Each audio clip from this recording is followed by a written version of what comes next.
From the city beautiful Chicago, Illinois, Comcast Sportsnet presents White Sox baseball. It's Juan Pierre, Alexi Ramirez, A.J. Pierzynski and the Sox as they get set to butt heads with Justin Verlander and the first place, by far, Detroit Tigers. Hi, everybody, and welcome. With Steve Stone, I'm Ken Harrell. Since we get set to bring you Game 2 of this three-game series, as you know, last night the visitors came in here and really treated us rudely. We jumped off to a 1-0 lead, then all of a sudden, first thing you know, we got beat 14-4. So the Sox come into 73 and 73, and tonight, Justin Verlander. Well, Justin Verlander's 22-5, having a magnificent year, probably nailed down the Cy Young Award, and the only debate is, should he win the MVP? Well, let's knock him out tonight and see what happens in the final going. All I know is that he's got a closer in Valverde who's 43 for 43. So we'll see what happens. We'll leave that to later. Kevin Floyd is 12-10. Now, that sounds pretty good, but what sounds real good is the fact that he's 6-1 lifetime with a 3.5 ERA against the Tigers. Verlander this year is 4-1 against the Sox, but lifetime, he's 11-10. Let's beat him tonight. It's not going to make much difference in this season, but maybe it'll make us feel better. All righty, right now it is also Roger Bossert bobblehead night. So sit back, relax, and strap it down. White Sox baseball coming your way.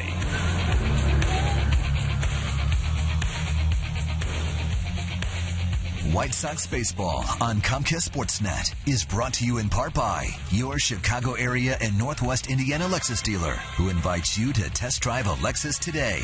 Blue Cross and Blue Shield of Illinois. 75 years being right here in Illinois means no one's closer to your wellness. Experience wellness everywhere. Subway. Every day at Subway. Choose from many delicious regular foot-long subs for just $5. Subway. Eat fresh. Honda. Visit your local Honda dealer today or go to shophonda.com and find great values on a new Honda. AT&T Uverse. Find out more of what's possible at att.com. AT&T. Rethink possible. And by United. Proud to fly the Chicago White Sox.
Don't miss the action. Call 1-800-XFINITY today. You can see why the Tigers have won 10 games in a row. During the 10-game win streak, the batting average is spectacular. As a team, 346, 84 runs, runs allowed only 31, doubles and home runs just outstanding. The ERA has been spectacular at 260, and they've held the opponents to a 198 batting average. So let's take a look at how Jim Leyland is going to line up his Tigers tonight. Austin Jackson leading it off. Then it's Will Rhymes playing second. Then it's Young, Cabrera, Martinez, Avila, Peralta, Betterman, and Dirks.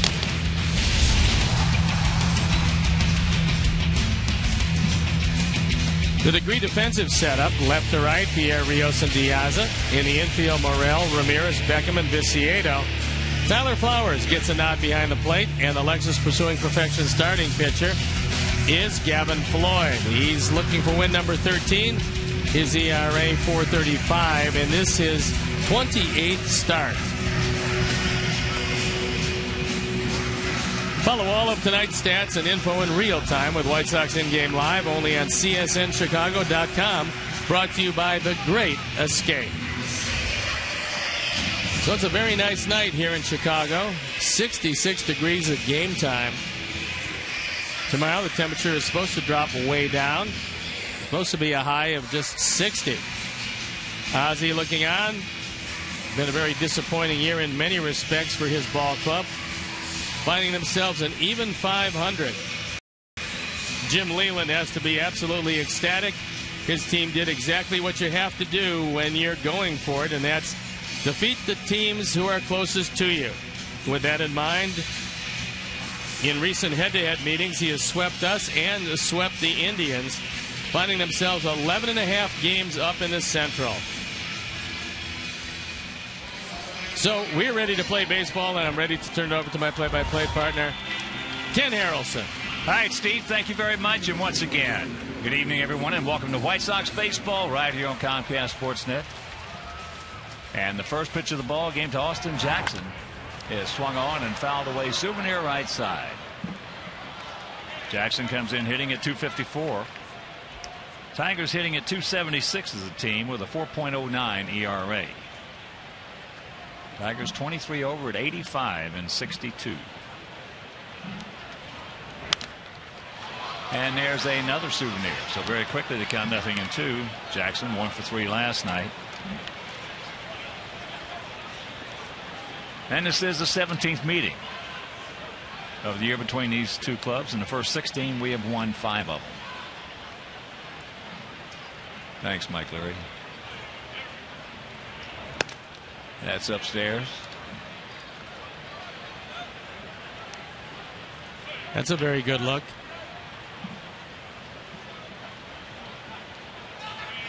I wish I could grow a mustache. Here's the 1-2.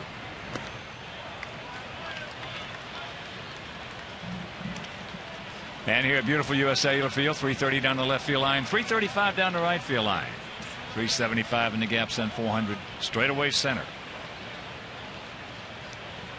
Outfield around to the right, and Gavin with the 2-2 pitch. High pop up. Get the barrel on it. Watch out, boys. Rios makes the catch. 1 down. Tigers come in at 40 and 33 on the road. That's the same road record that we have. But they are 45 and 29 at home, where we are 33 and 40 here at home. So here's Will Rhymes, second baseman, hitting at 213, no homers. He's driven in a pair.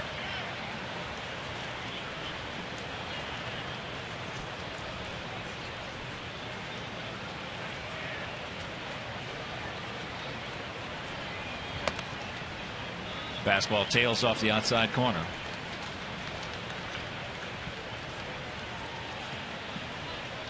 Biggest factor for the Tigers this year, 44 and 21 against the Central.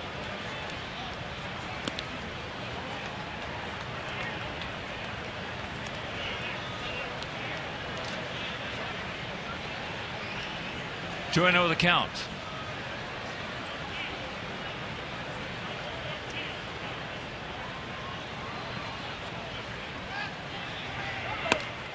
And there's the strike. Delman Young on deck.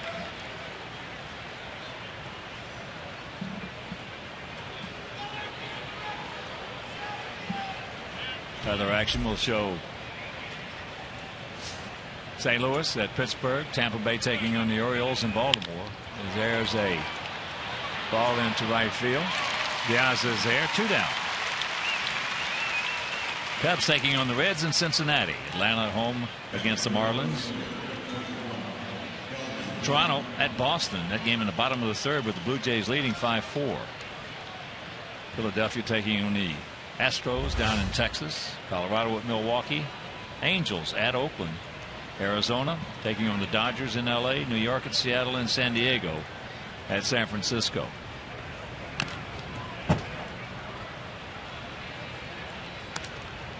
Young was 3 for 3 last night, and all 3 of them for to hit you right in the eye. I wouldn't have blocked. Very, very soft. But he hit him in a perfect spot. That's it. Hit them where they ain't. The 0-1.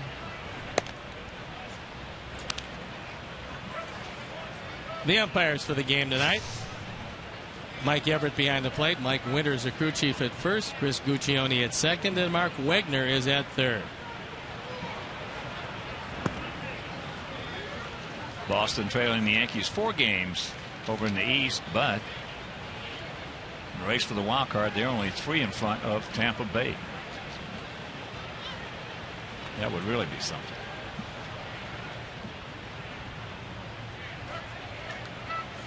And the 2-1 pitch.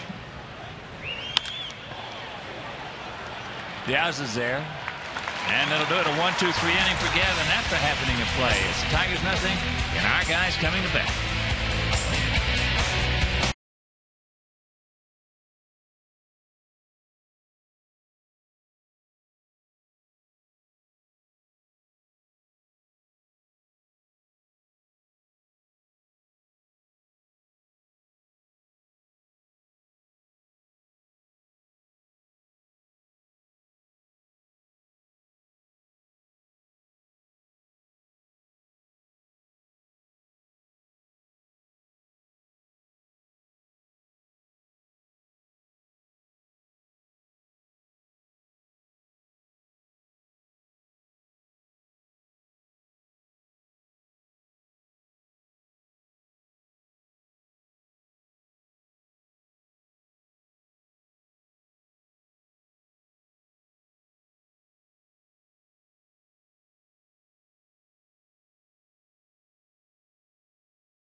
Red hot leading off, and it's Ramirez, Pierzynski, Viciedo, Rios, Diaza, who's also been hot, with Flowers, Morel, and Beckham rounding it out. The degree defensive setup, and on the lineup behind Verlander is Young, Jackson, and Dirks left to right, with Bettamy, Peralta, Rhymes, and Cabrera. Avila once again behind the plate, and the eventual Cy Young Award winner, Justin Verlander, on the hill at 22-5. The ERA just under 2.5. Lifetime 11-10 against our Sox, but this year 4-1.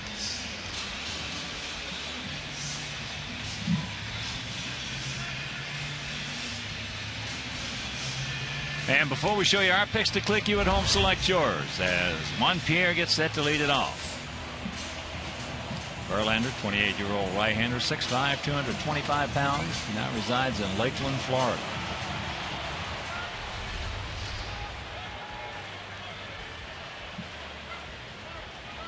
Pierre 2 for 5 last night, and There's a shot through the wickets of Wilson Betterman.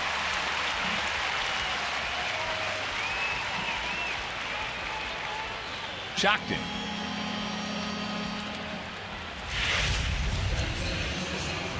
When you play in looking for a bunt and you get one of these, sometimes you can't get the hands down in time.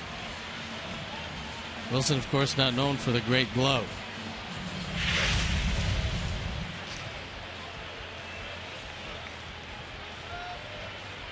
So Juan with 25 stolen bases in 39 attempts. Good speed at first. And here's Alexei.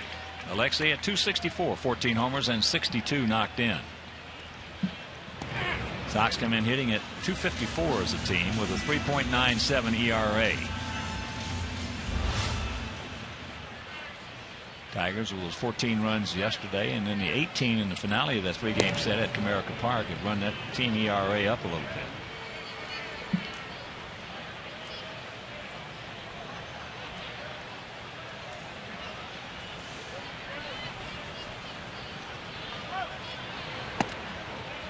First pitch strike.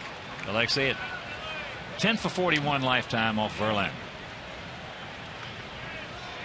And of the 10 hits, 9 of them stayed in the park.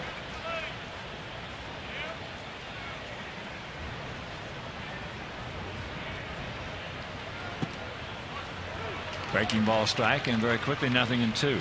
You're not going to beat Verlander on his breaking stuff. Well, especially if he keeps it right there, which is in a perfect spot. But you got to cover the fastball on him, even if the fastball is not exactly in your wheelhouse.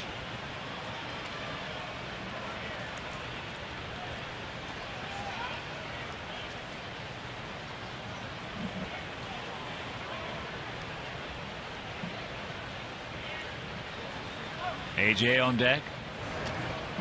Verlander has a good quick move to first.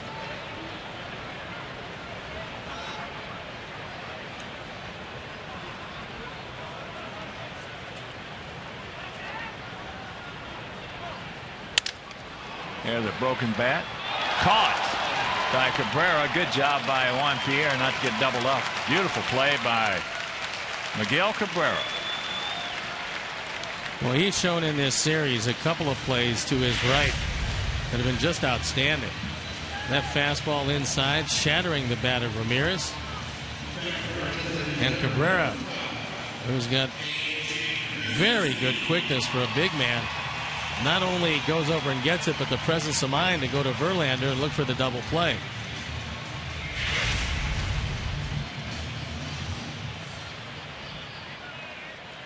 AJ hitting at 284, 6 homers and 41 knocked in. 1 for 3 last night.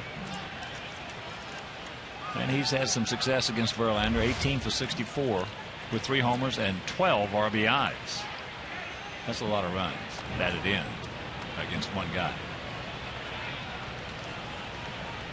So Verlander, especially a guy this good, bidding to be the next pitcher to win 23 games for the Tigers. The last guy to win 23 games was Joe Coleman back in 1973 when he went 23-15.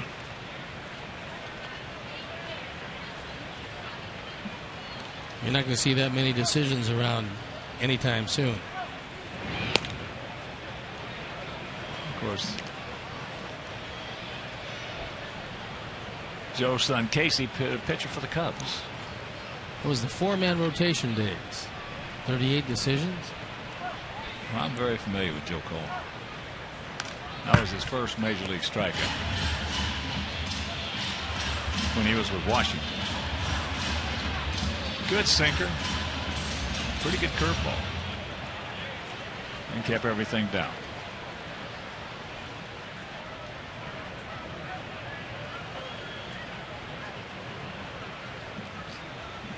One out, 1 strike, 1 ball.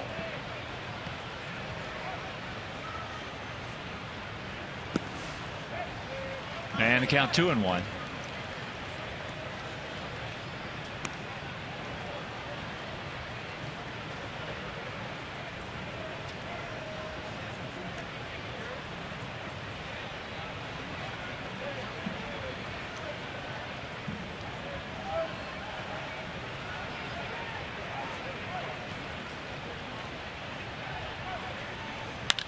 Ball hit hard through the hands of Will Rhymes. That ball was scalded. Meanwhile, one out, runners at the corners.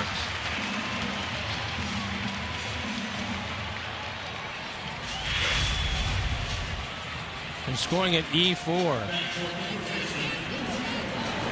It's hit right at Rhymes. Would have had an easy double play. Instead, the rocket gets by him. He kind of plays it off to the side. If he plays it in the middle of his body, he's able to knock it down at least. But runners at the corners and a chance to break through here in the first. And here's Viciato. Tanks hitting at .353 with a homer, 5 RBIs on a 9-game hitting streak. Also, he's hitting 13 of the last 14 he's played it. Takes that one low and away.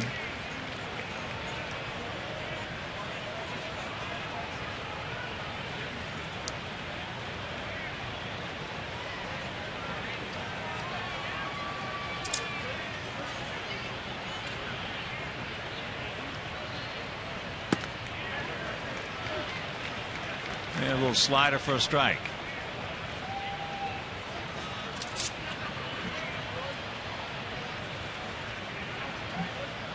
Tanks has faced Verlander 3 times, and he's 0 for 3. Verlander does have 7 wild pitches this year and throws that breaking ball in the dirt a lot. There it was. He got it and fouled it back. And with a 1-2 count on Verlander, you have a huge strike zone. Bank of America pitch tracks. That one on the inside part of the plate. Has a good solid cut.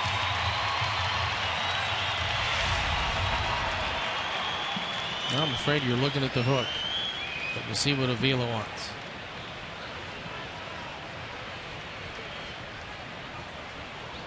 Yeah, with a 1-2 count, that strike zone gets real big. It gets higher and lower,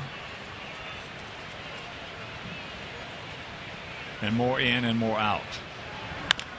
There's a one hopper right to Betterman and rack him up.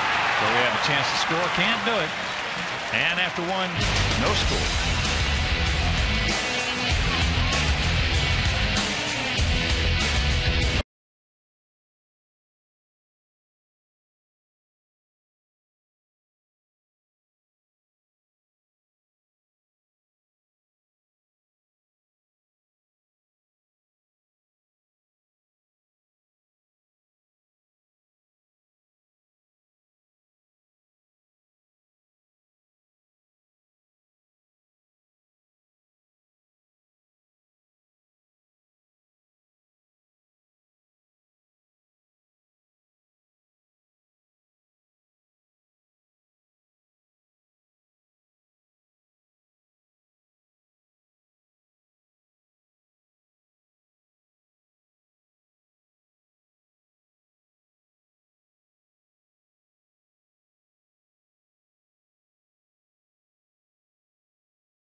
The entire Detroit team, since August 19th, when they went into their pennant push, they're 20-4, the best record in the major leagues.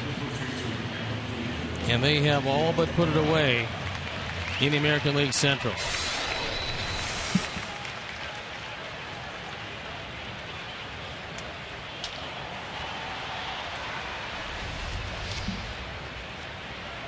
So here's Cabrera. Cabrera hitting at .330, 26 homers and 96 knocked in.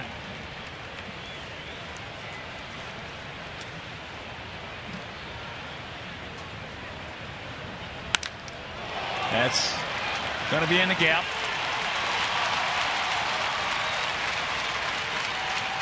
So the leadoff double, that's his 41st two-bagger. They try to get a first ball fastball by him. You just don't do it too often. Our Bank of America pitch tracks, that fastball is on the inner third of the plate. And Cabrera just keeps his head down and crushes it in the gap.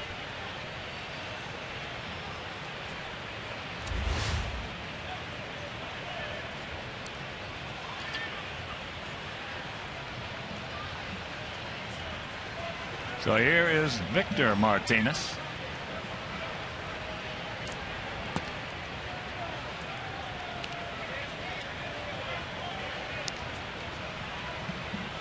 Victor hitting at .324, 10 homers, and he's knocked in 91. And between Martinez and Cabrera hitting with runners in scoring position, they've just been deadly. And against Floyd, Martinez has been tough to get out.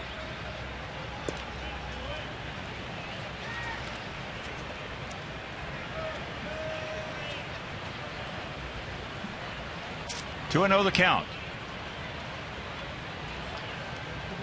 How'd you become a technological wizard so quickly?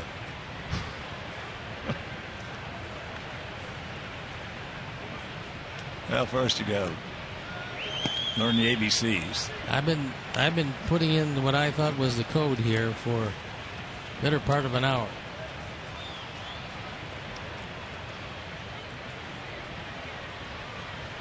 There is such a thing as a password, you know. Yeah, I got that too. I got everything.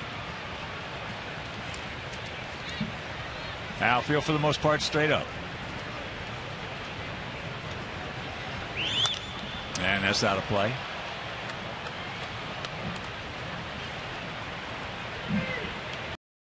Had good success against Gavin. 10 for 28. And all 10 have stayed in the park. And you look at 3, 4, 5, 6, and 7 in this lineup. It's hard to see too many teams more potent than these guys.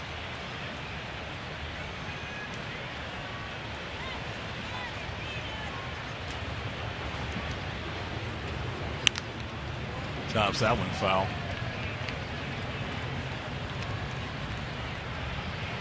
No, from their 6th on down, they can put in just about the last 4 hitters in that lineup as good as anybody's. Well, Peralta's had just a magnificent year for them. When they do choose to play betterment, they might give up a little defensively. They just don't give anything up offensively with his bat. And I was talking with some Tiger people today, and he said if the Tiger players voted on the team MVP, well, that's going to get the job done. It might go to the catcher, Alex Avila. Not a surprise because he plays just about every day and he hits, doesn't matter left-handed, right-handed, he hits them equally well. And here he comes. Hitting at .302, 18 homers and 74 RBIs. 74. Last year Avila hit 8 homers and drove in 31. He's just 24 years old. He's just going to get better and better. Martinez had a terrific at bat because Gavin tried to keep everything either way in off the plate or away. Victor found a way to move Cabrera to third. And the infield halfway. And the contact play is a little bobble. And he's safe. That bobble cost him. And it's 1-0. And that's why you use a contact play, because even if it's hit right at the infielder, they've got to make a perfect play if the guy gets a good jump. And Cabrera with a decent enough secondary lead so that with a ball hit right at Gordon Beckham, and you see the secondary lead, he's coming toward the plate.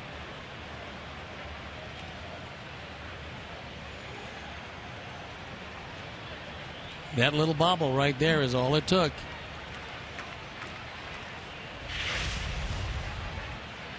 That little bobble is 2 steps. And Peralta fouls that one away. So we have men on first and third, 1 out. Can't score. They have a man on third, 1 out. And it's 1-0 Tigers. Peralta 2 for 5 last night with a homer and 3 RBIs.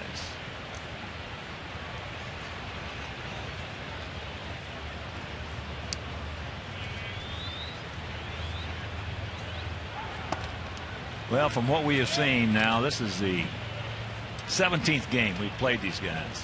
That Miguel Cabrera is playing his big behind off. He's running with everything he's got. Yep. He has been busting it all year long. Some of the plays he's made at first have been spectacular.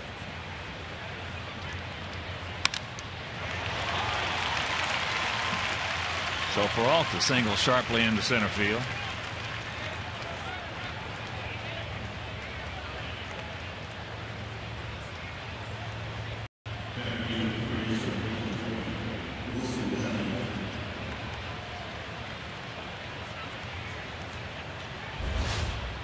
And it'll bring in Betterman. Wilson hitting at .294, 4 homers and 17. Driven in. 3 for 9 lifetime against Gavin.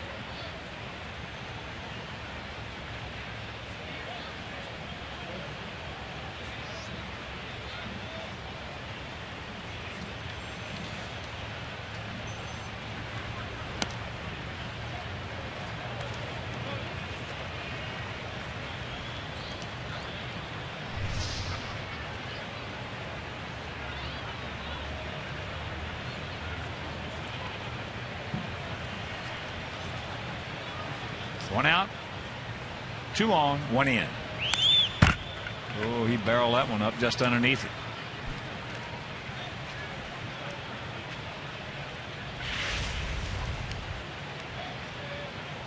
That fastball right down the middle.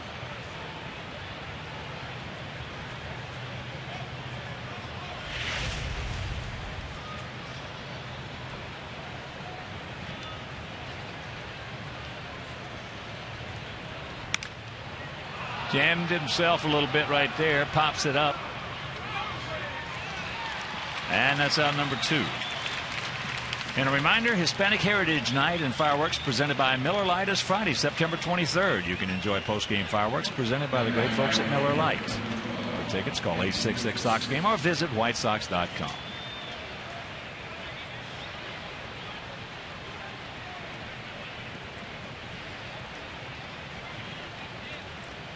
So here's Dirks. Andy hitting at .256, 7 homers and 25. Knocked in.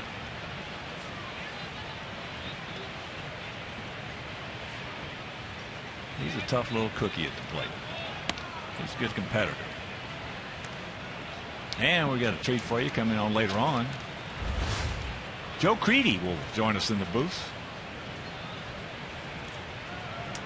as we will chat a little bit about Sox Fest. Joe's going to be at Sox Fest this year.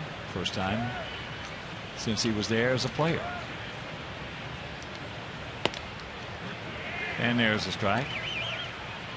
Also Paul Konerko. Paulie in the running. He's 1 of 6 for the Marvin Miller Man of the Year award. Take one from each division.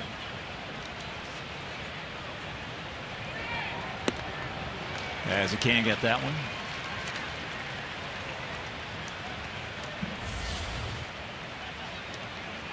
Juan Pierre is a nominee for the 2011 Roberto Clemente Award. And Paulie, representing our division as a finalist, the Marvin Miller Award. That's popped up. And that'll retire to the side, but we give them a gift run, and after an inning and a half, it's 1-0 Tigers.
bobblehead night. There he is.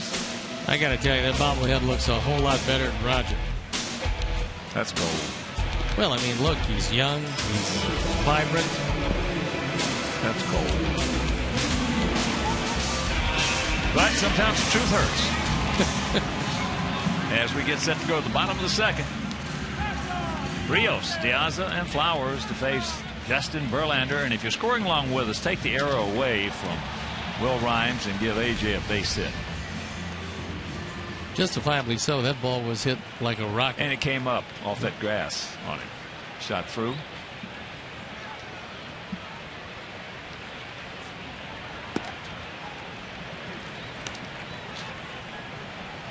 There's the fastball strike.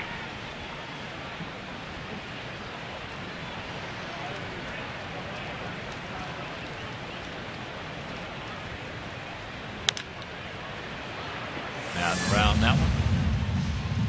And the count 0-2.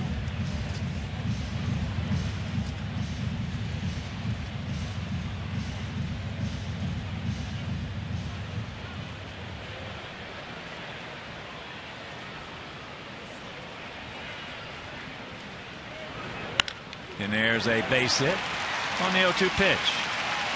Changeup. And right now let's check out our picks to click tonight. Jimangio, our director of the crew. Well, they went with Diaza. Steve's going with A.J. Pierzynski and Terry Hanley, Mike Williams, and the mayor, Roger Clare. Great folks at Bolingbrook, and now we're going to go with Brent Morrell.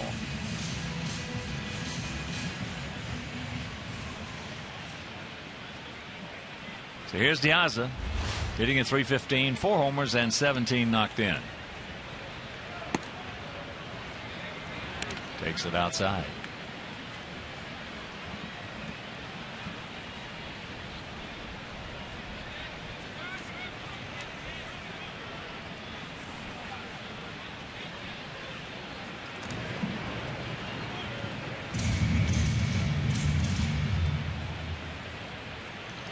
Last 25 games, Alejandro Diaza has been hitting the ball right on the nose. When you come up to throw, you expose a good part of your anatomy, and that ball took the mask right off of Vila. Alex is going. The hit and run on. That'll get your attention. Alex had a rough night over in Detroit. Took 3 shots in 1 game. Yeah, they run in cycles.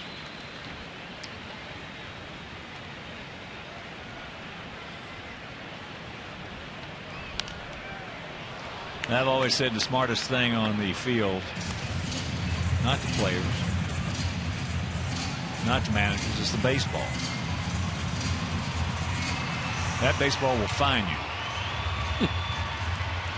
When you don't want it to, here it comes. It knows exactly what you're feeling. And if you got a sore arm in the outfield and you can't throw hardly, it's going to come out there for you.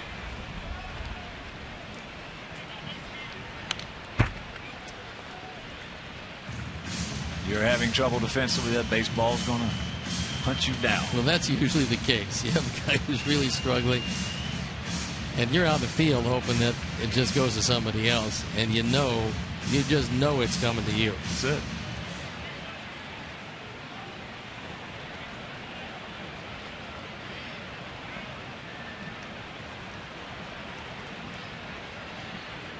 One and 2 the count.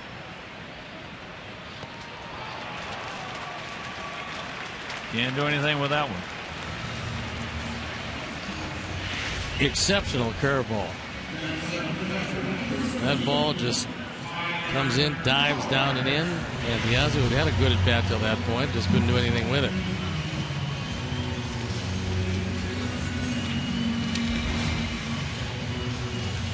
Here's Tyler hitting at .207, 3 homers, 10 RBIs, and one of those homers coming against Verlander. Fastball strike. Boys, you cannot let that one go by. Now, if he hits the outside corner, Yeah, different story. That ball's right down the middle, thigh high. When you get that one, you got to go to hacking. You got to roll the dice.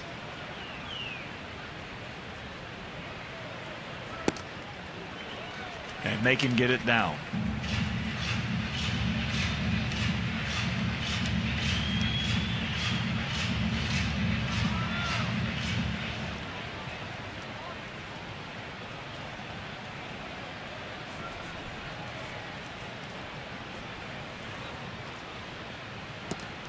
And the count 1-2.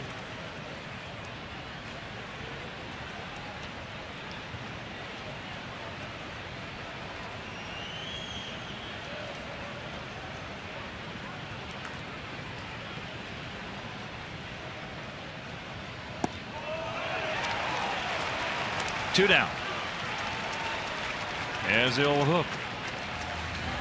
And here's the deal that you just, it's hard to turn this one down. Best Buy offers you the perfect match promise. The perfect match promise. Bring home the big TV of your dreams, and satisfaction is guaranteed. Satisfaction is guaranteed. Can't beat. So here's Brent Morel. Hitting at .255, 7 homers and 32 knocked in. He was 2 for 4 last night.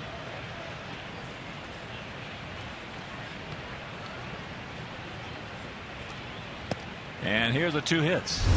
Here's a Ford home run replays. And he used the deepest part of the ballpark twice. Straight over the 400. And just to the right of the 400. That one, the second one, longer than the first.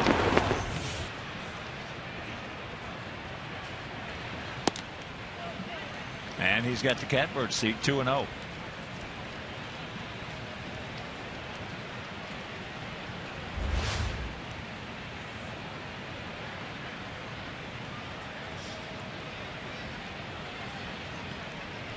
Short lead. Balance. There's a little respect. Threw him a 2-0 hook. Trying to hit the outside corner.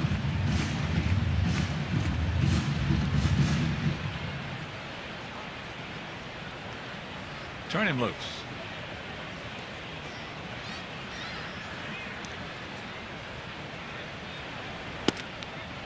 I got to be out of my mind. Well, you know you're getting a fastball down the middle from a guy with really good control. I got to be out of my mind.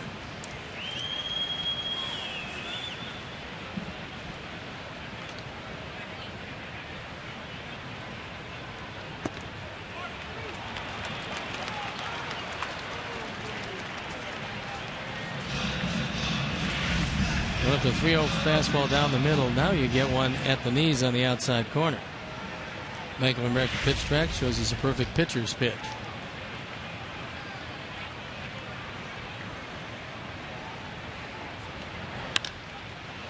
And that's out of play.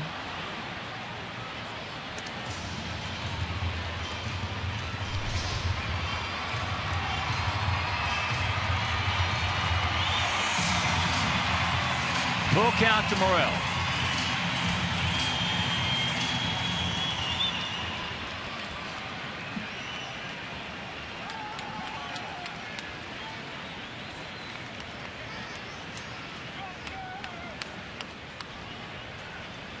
And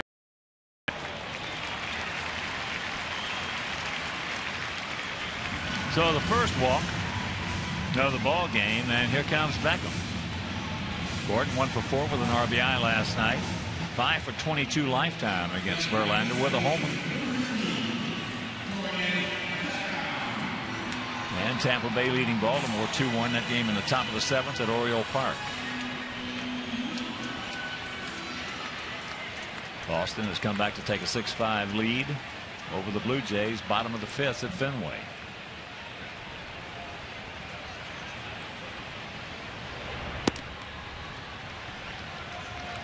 And that fastball at 98 outside.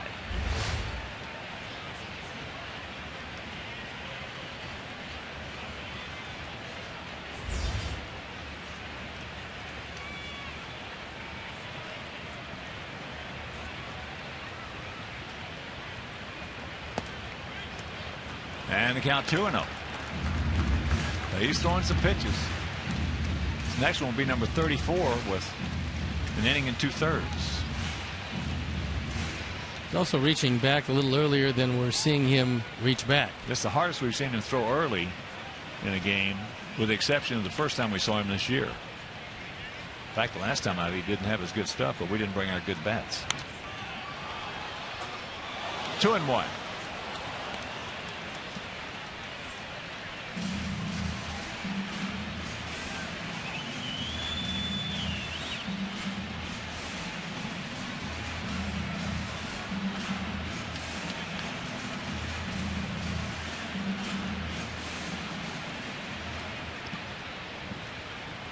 All right, Gordon. Short and quick, buddy.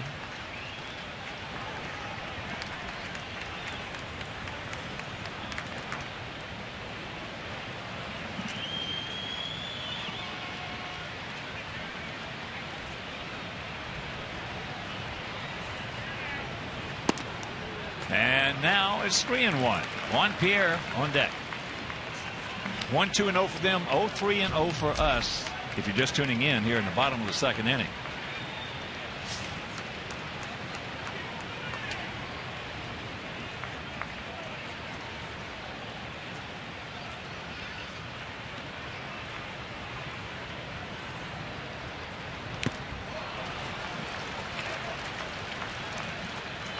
That went up to 100 miles an hour.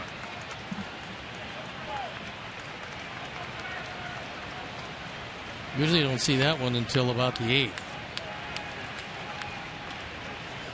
Or the last two hitters. He's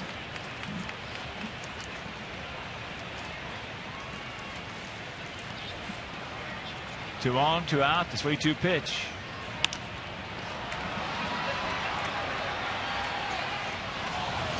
Only be fitting if we could break the Tigers' 10-game winning streak and Verlander's 10-game winning streak, because since the July 15th loss, he's at 10 starts. He's 10-0.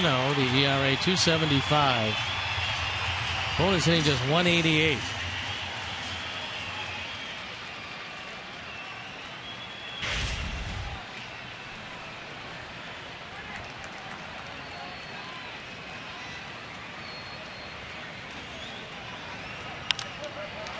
And that has popped up into right field.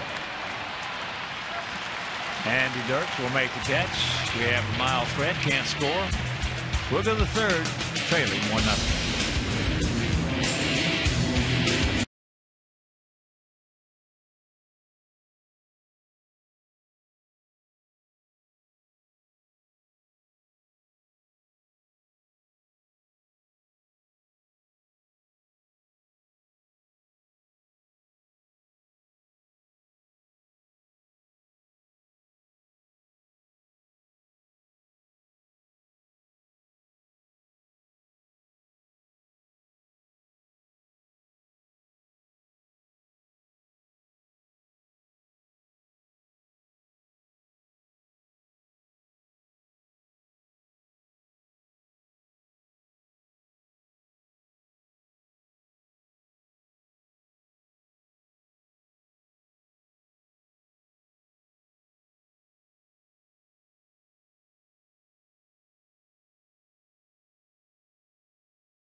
Is certainly dear to a lot of our hearts.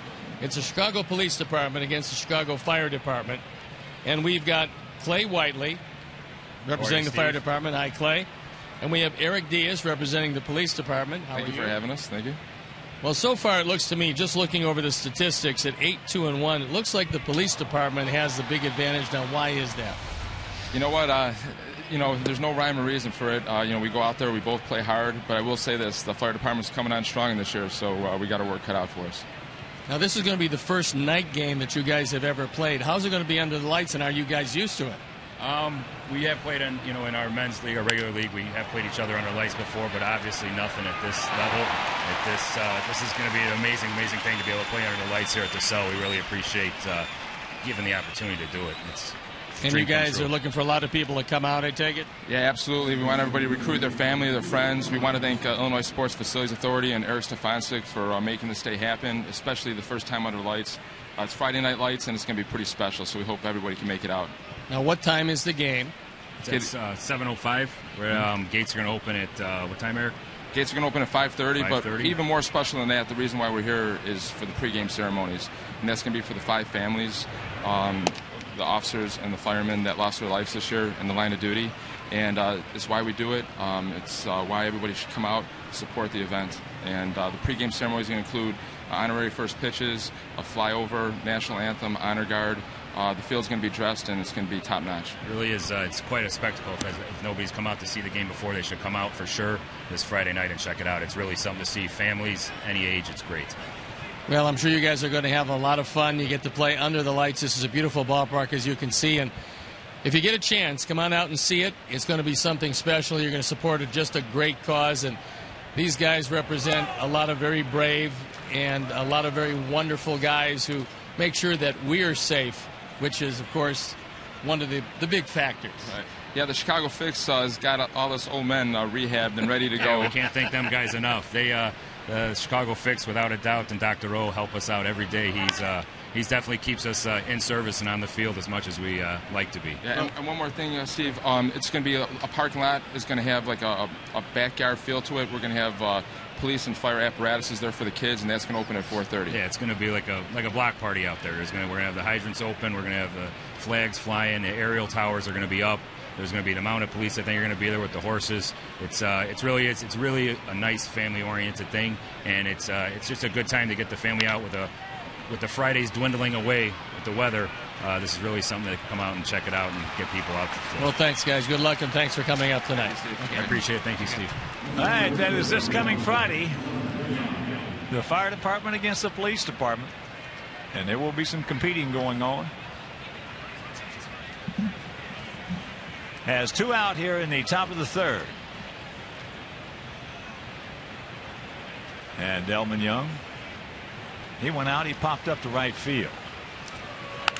Off the end of the bat. That didn't take long. 1-2-3, and it is still 1-0 Tigers.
for the AL MVP in 1968.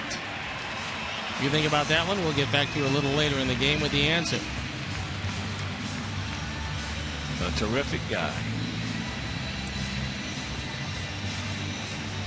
A terrific person right now, not in real good shape.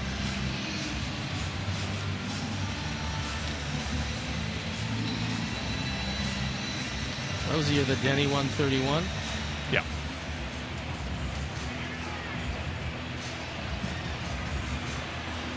'31 and was not the best pitcher in the league. Nope. Luis Tiant was the best pitcher in the league that year. Set the all-time American League record, which still stands at 160. Same thing as Bob Gibson set the National League at 112. That was the year that they decided that there was too much pitching, so we'll lower them out.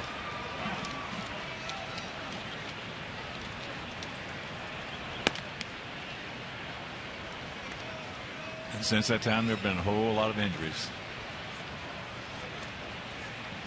There have been that. 1-0 to count to one. Pierre, who singled on the first pitch of the ball game. Betterment right there, looking for it, gets it, and easy play. Well, one was trying to slap it right at Peralta, but unfortunately, it went right at Betterman. If he slaps it at Peralta, he beats it out. As you take another look at it, a reminder, you can join Chicago Gateway Green at the Green Tie Ball September 17th at Finkel & Sons. Now, the evening will feature Chicagoland's top chefs, super premium bar, and entertainment. Visit gatewaygreen.org to order tickets. Here's Alexei. He hit a little looper between first and second that Cabrera came out of nowhere to make a terrific catch on. And had the presence of mind to try to double up one. You saw that he made the catch. We got to go back to first.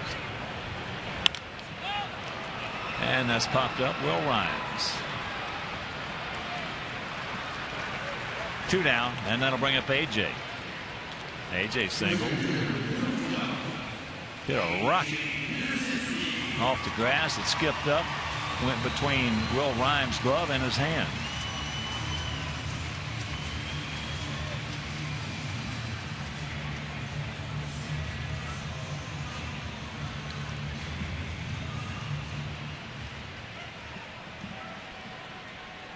Texas leading Cleveland 1-0 that game in the top of the fourth down in Arlington.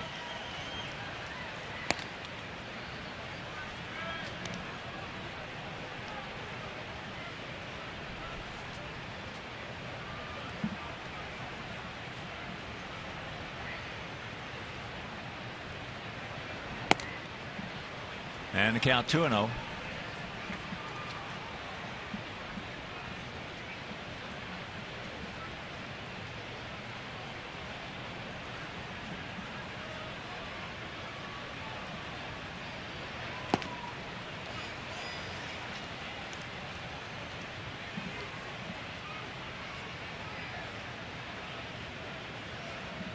AJ now 19 for 66 lifetime off the hard throwing right hand.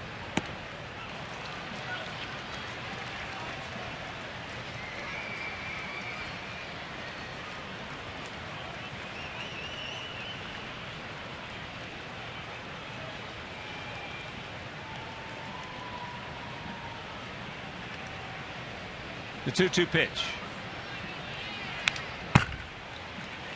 That one at 97. First fastball he swung out was 92. Next one was 94. That one was 97. And if he gets a little upset, he's liable to reach back and put triple on him. Yeah, he can do that. We saw it already tonight once.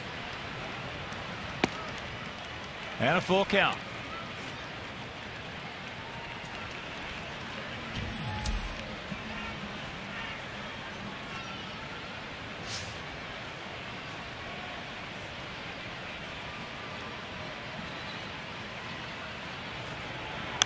And that's out of play. And let's take a look at the quickest to 20 games. They had a 20th win from Steve. It was August 19th. And he didn't get his way out. August 27th. If he's got a little more left in the tank, I believe, than I had at the end of my year. And that's fouled back. And the big difference, and the one thing that does count, we won 100 games and went home because there was no wild card. And the Tigers are going to go to the playoffs.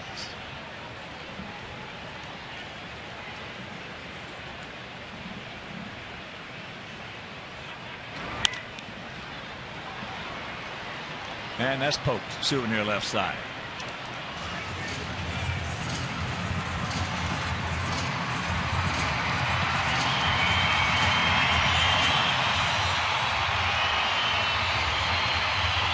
Bank of America pitch tracks, and he's been trying to work him up and away for the most part.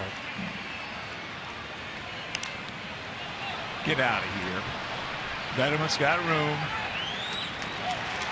And that'll do it, a 1-2-3 inning. We'll go to the fourth, trailing 1-0.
Hits for the Tigers, no runs on 3 hits for our Sox.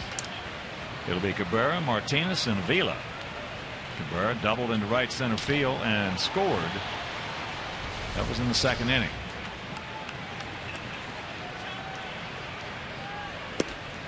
Did not check it up.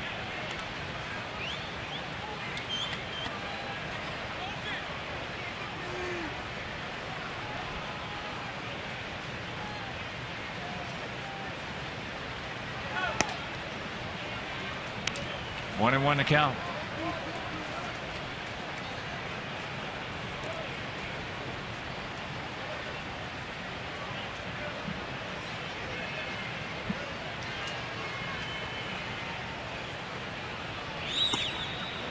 And 2-1.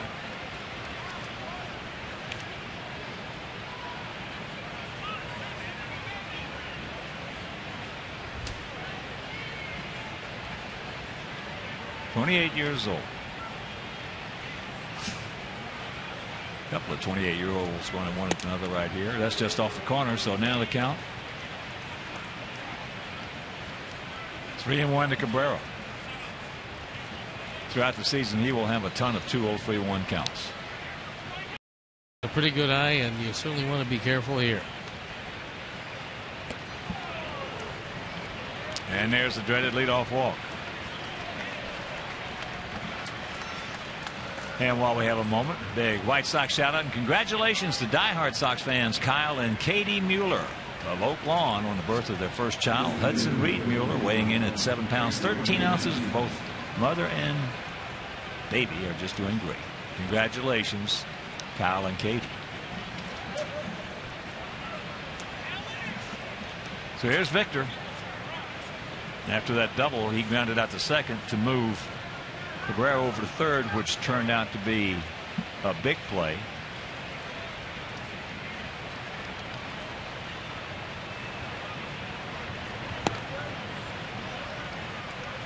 Because Avila was the next hitter, hit a one-hopper right to Beckham, who bobbled it momentarily, and on the contact play, Cabrera scored just underneath the tag.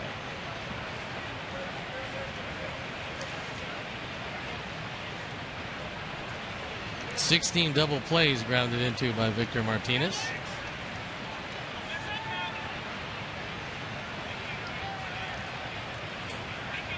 Short lead by Cabrera. Curveball strike to Victor. 1-1.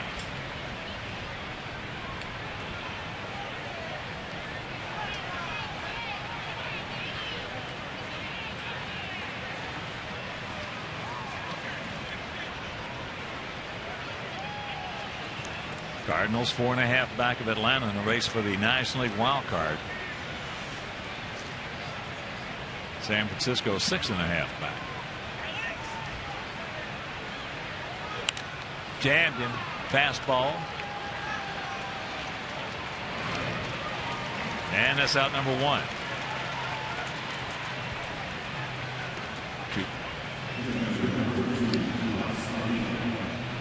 And a reminder, reserve your table now for college football Saturdays and pro football Sundays at Bacardi at the Park.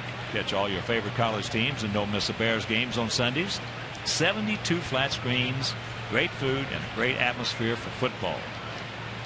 For more information, visit BacardiAtThePark.com.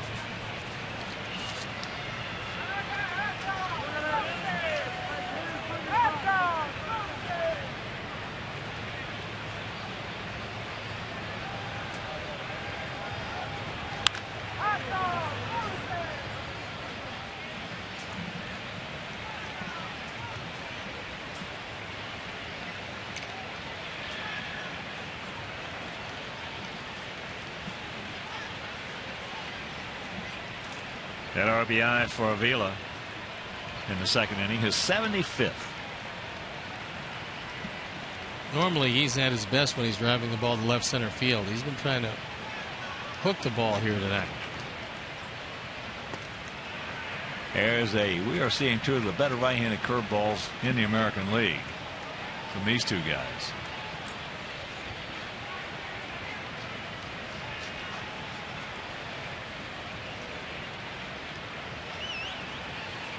When a right-hander can freeze a left-hand hitter, and both of these guys can do that, you know it's a good curveball.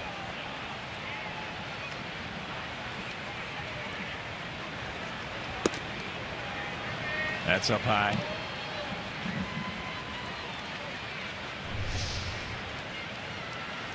Boston now leading Toronto 10-5 in the bottom of the 6th.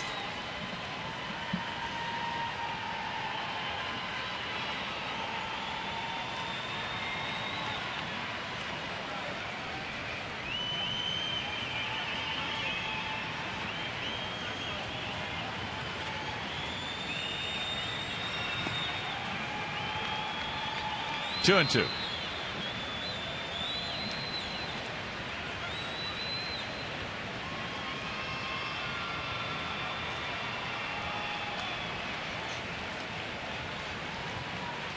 Milwaukee one time had that 10.5 game lead. Now it's down to 6.5 over the Cardinals. And they're hosting the Rockies. No score. Bottom of the 3rd inning at Miller Park.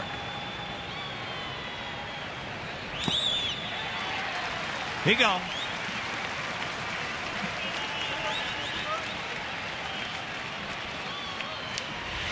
Two down.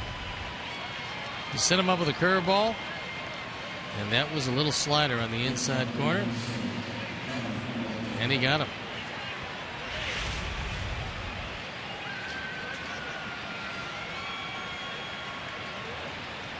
Atlanta leading the Marlins 3-1. That's in the top of the 7th down at Turner Field. Atlanta trying to break a 4-game losing streak. Peralta.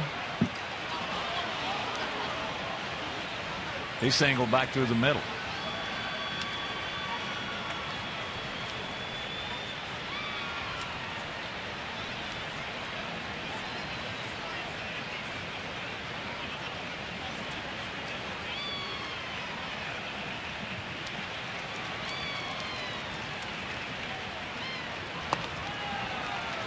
That's a tough pitch to hit right there, Johnny.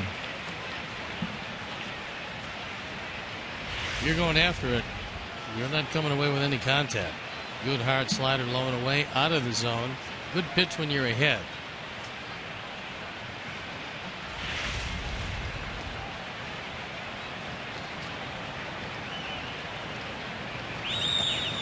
There goes Cabrera. And he gone. Got a little delayed steal right there after the ball was in the dirt. Meanwhile, we go to the bottom of the 4th. 1-0.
One Tiger finished second to teammate Danny McLean for the AL MVP in 1968, and it's Bill Freehan, his catcher, the big catcher out of Michigan.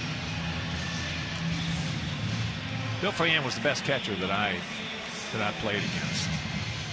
As far as when you make adjustments at the plate, if you moved up on the plate, moved off the plate, whatever it was, he caught it immediately.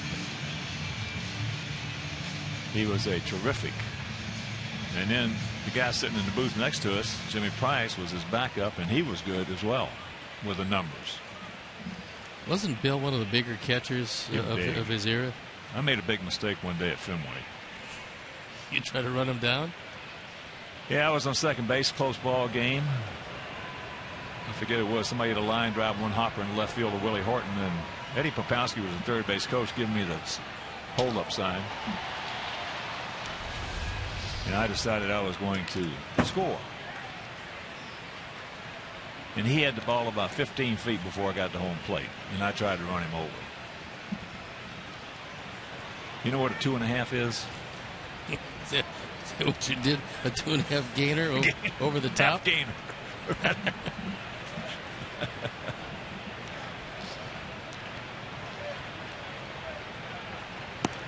Funny thing about it was I had to leave the game because of the Charlie horse, because he got down, he got set, and he just flipped me.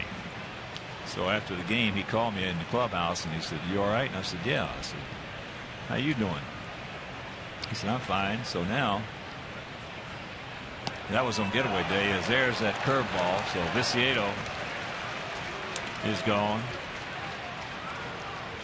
Third strikeout for Verlander, all coming on the hooks. Yeah, you just don't want to get to 2 strikes, because if you do, then you get one of these and you're not going to hit it. No. But he called me up and he said, "You're right." I said, "Yeah." So I just got a Charlie horse. So anyway, they left, and I checked the papers the next couple of 3 days, and he wasn't playing. So I think they were in California or something. I called the clubhouse out there. But after he had talked to me on the thing, he says, "Now, Hawk," he says, "look," he said, "don't mess around with those Big Ten boys." So I laughed. So when I called him in California, I said, "What's wrong, buddy?"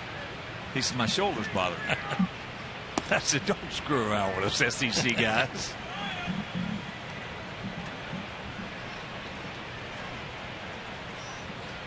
St. Bill's has dementia now.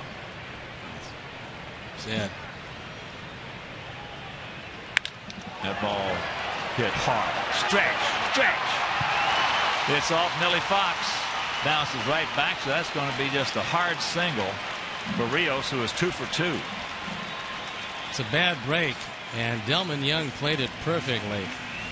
He didn't get trapped too close to the wall. You can't hit him any harder than this. It's a high fastball. Didn't miss going out of the park by much. And Delman Young plays the carom perfectly, gets it back in, and it's a very long and very hard hit single. So here's Diaza. He struck out on a curveball down and in.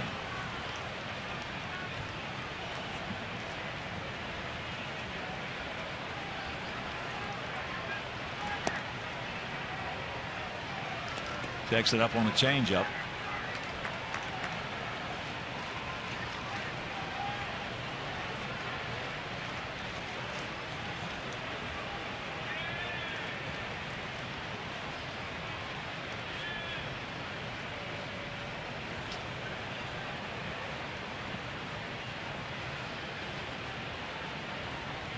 Rios with 2 hard singles to the left.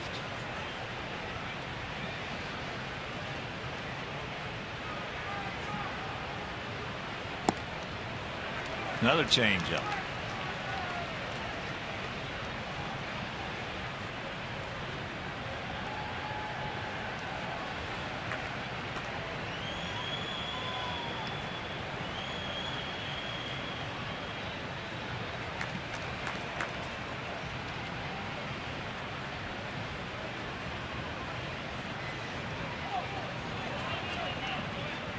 Blocked nicely. Another changeup.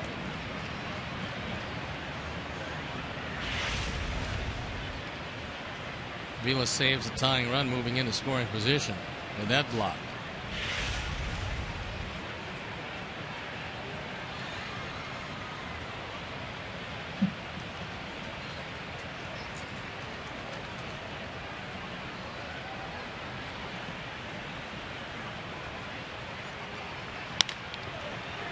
Cabrera gets out of the way.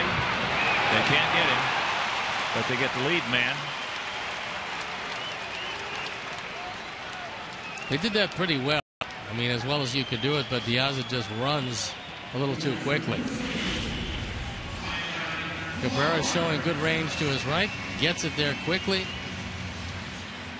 Peralta throws it in time. It's tough for the pitcher to get to the bag, locate the bag, and still catch a baseball, but he does just an eyelash too late.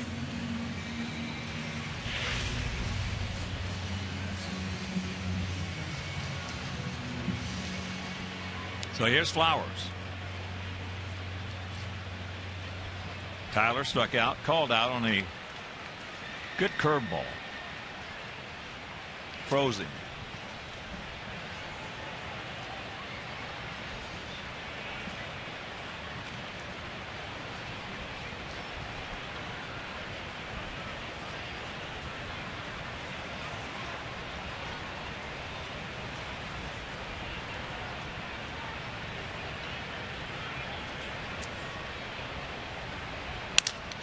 And there's a little broken bat, base hit.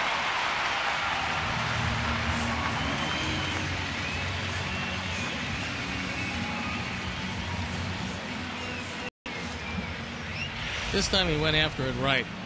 First ball fastball, even though it was inside. He shatters the bat. Doesn't get himself in a position where he can see that wipeout curveball. Well, against good pitching like that, you just got to make yourself dangerous. And the only way you can be dangerous is on something that you can be dangerous on, and that's the fastball. You're not going to be dangerous on the curveball. Unless he decides to really hang one. Well, then anybody can hit that. Good eye right there from Brent. He drew a walk, the only one issued by Verlander.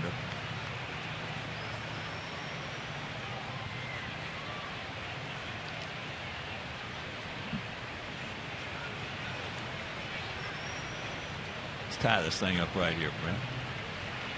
Or he's got the catbird seat 2-0.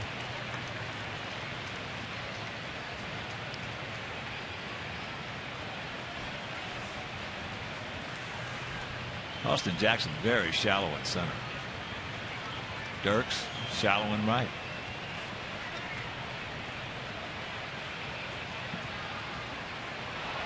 And he throws it into center field.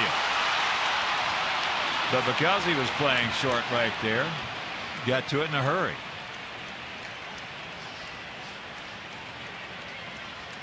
Hopefully Diaz is okay. Looked like he might have turned his left leg.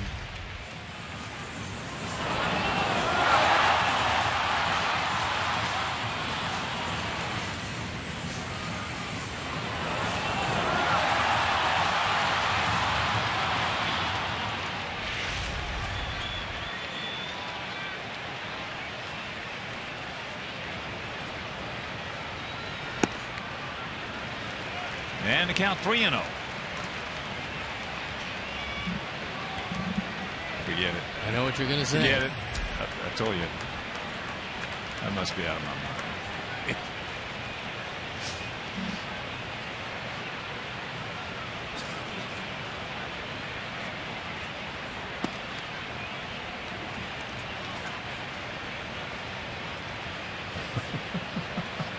Take it to the bank. That fastball in a hittable spot. Oh, mercy, mercy, mercy.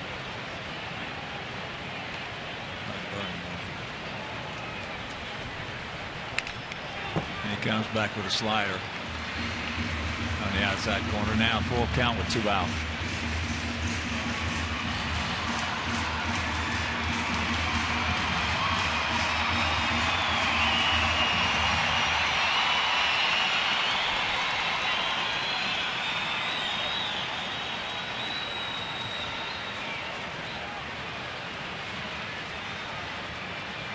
Two on, 2 out. And the payoff pitch. And that's ball 4.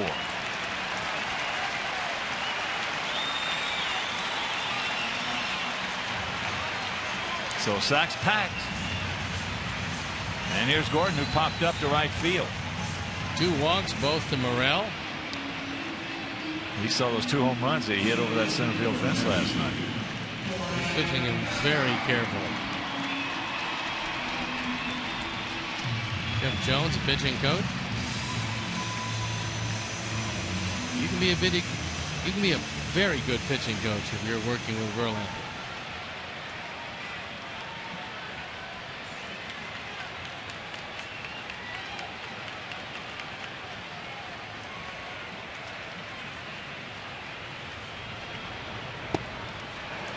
It's all right.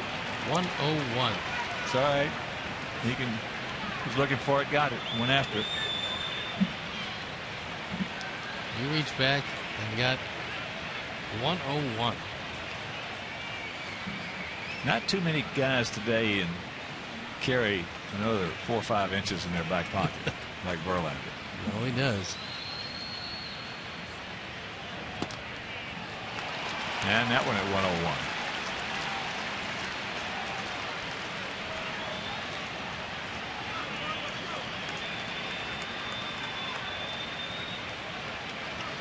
Maybe he'll hang a curveball. Yeah. What hurts?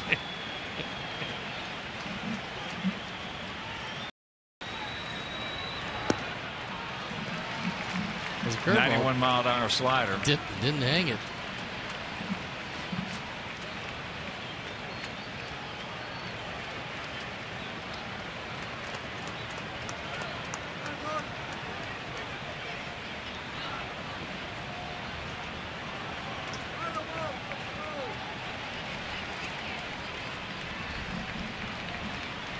Stacks packed with Sox. Gaza at third. Flowers second. Morel at first. 2 out and the 1-2 pitch.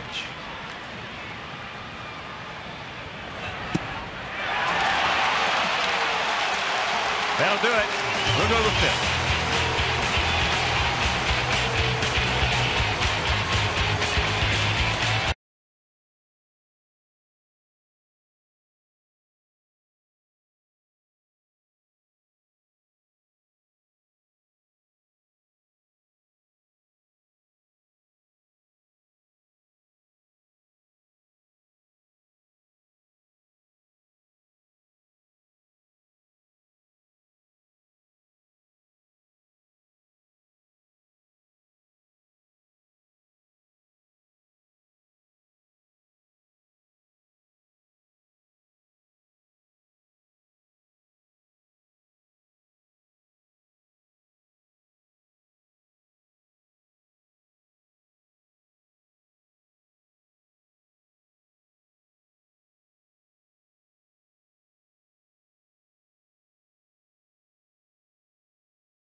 As a man still beloved by Sox fans all over. One of our World Series heroes and a great third baseman and a great teammate.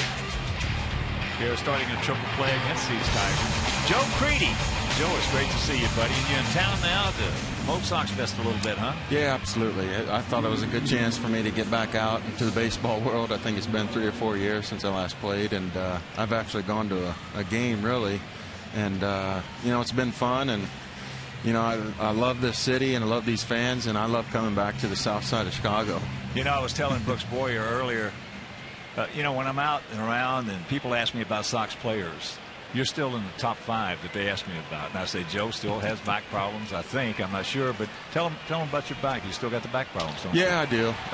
I mean, I think it's almost inevitable. That's, you know, I probably played my last game in the big leagues, you know, even though I hate to say that, but, right. You know, the way my last game went in the big leagues, it still kind of bothers me. I struck out 4 times. Yeah, but not a fairy tale ending, is it? You know what? It really is sad because of the fact that you had come up with a stroke with 2 strikes to protect, and you become very proficient at it, and you were just coming into your own, so to speak, when the back goes out. Yeah, absolutely. I think, you know, as my career started to progress in the big leagues, I found out what my role was, and, you know, and it wasn't to go out and hit 40 and drive in 100, you know. I mean, in the minor leagues, I might have drove in 100 a few times and was number 3 or 4 guy in the lineup, but in the big leagues here, I'm hitting 7th, 8th, 9th, and my role was completely changed to, you know, getting guys over and concentrating on, you know, getting your hit and runs and getting that guy in from third and all the little things in baseball. And, you know, I think once I accepted that role, I felt like I kind of took off a little bit. I remember that protection swing. Yeah.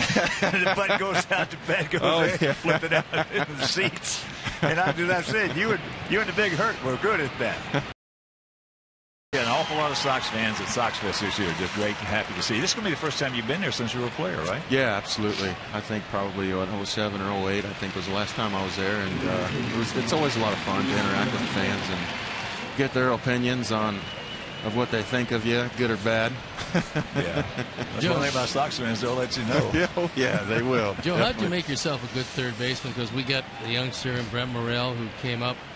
Looks like a pretty good defender. Looks like now his power is starting to come to him. But when you started, were you good from the beginning? No, I wasn't. He was a little shaky. Joe was a little shaky first couple of years. Yeah, absolutely. Down there. You know, it just took time and, you know, reps and, you know, trying to get to know each infield in the big leagues. And, you know, these fields are a lot nicer up here than they were down the minor leagues. But, you know what, try not to, you know, rush yourself out there. I think at first, you know, you get kind of rushed out there and things are happening too fast. I think when you can get out there and get that mindset of the game slowing down and anticipating that situation ahead of time. And when I got in that mindset, the game kind of slowed down and everything kind of came to me a little more naturally. And that's when I really started cutting my errors down. And, you know, before it was just, oh, I'm out here in front of a big crowd. I'm nervous and, you know, and what are people thinking of me doing this and that. And, you know, after a time you realize, hey, there's a game here to be played. I need to think about what's going on. I need to anticipate the pitch. What is the pitch? I need to position myself right. And I think things kind of just took off from there. I know one thing, that the two best third basemen, and I've been here over a quarter of a century, who we've had have been yourself and Ventura. And y'all really came into your own when you got your butts down. Got that fanny down, the eyes went down, and all of a sudden no more bad hops. And you had that great, even though you didn't run that well, you had great quickness. That first step was awesome. Yeah, absolutely. That's always a drill that we've always done in spring training too, is that first step quickness. And you know, you never had really had to ask anyone to take extra reps in spring training. They were always right there. You know, I couldn't tell you how many ground balls I took over there and over the years of playing, but you know, that really helped me out and kind of get to know me and my body and what I'm capable of doing and what I ain't capable of doing over there. You had a big advantage too, though. It's Roger Bossard bobblehead night tonight, and I know that playing on that field had to help you a lot. Oh yeah, and I always thanked Roger every time I saw him. That's one thing about him. He always came over to me during batting practice and asked me how I wanted that over there at third base. You know, I wanted wet, slow. And, you know, I always liked it a little slower, you know, but, you know, sometimes you get a little bit too much water on that grass and that ball starts skipping off of there. And I'd always get on Roger the next day and be like, man, you put a lot of water on that grass. Well, you know, Brent reminds me a lot of you. He is, you know, when you first got to us the first few years, you're very quiet, very reserved. I remember you sitting over in the corner in the food room, worked those crossword puzzles. Yeah. Just, you know. And then all of a sudden 05 comes around and we get AJ and then we get Aaron Rowan and you changed. Recipe for disaster, wasn't it? And all we did was go out and win a world championship. I tell you what, I mean, they that was really a fun brought you year. out. Yeah, I think so. Yeah. You know, Aaron and AJ had a lot to do with it, and we had a lot of fun, you know, and golly, those are great memories, and it's hard to believe it's been 6 years already. Well, the one thing about it, buddy, and if it is indeed your last game that you've ever played already, at least you got this. And yeah, you are a huge, absolutely. huge part of it. We couldn't have had it without you. I'll tell you what, that was a special, special year. And, you know, anytime I see something that reminds me of that year, I mean, I've always kind of take a step back and just kind of go through my mind of what all happened that year. And, my gosh, and the parade and that was just, it was unreal. Well, Joe, you will never be ever forgotten by White Sox fans and by people who got to know you. You were a great player. You became a great player, and you were a great teammate. I appreciate that. And we will see you, and all the fans will see you at Sox Fest. Absolutely. I'll be there. Cold weather and all. Joe Creedy. What a player he made himself into. 2-1 pitch to Austin Jackson. There goes the runner, and that's foul back.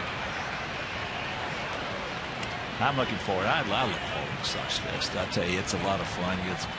You get a chance to interact with some people that you don't get that chance during the season because of the distance. They can come up and talk to you, and it's just a lot of fun. Yeah, but after Sox Fest, you slide right into spring training. I mean, you go. You got Christmas, you got New Year's, then you have Sox Fest, and it's just. Boom, first game of spring training is right here. Well, even though you and I have been in the game a lot longer than Joe, I'm sure his metabolism was the same as ours. Boy, you come around January 15th or January 1st, your metabolism, you're ready to go. You're ready to go to spring training. There's his throw. Safe. Catch that ball in front of the bag, and it's almost impossible to get the man sliding to the back of the bag. Well, that's a habit that Alexei has had since he's been here, coming up front and then having to reach back. Well, Dirk steals the base. The throw's a pretty good throw.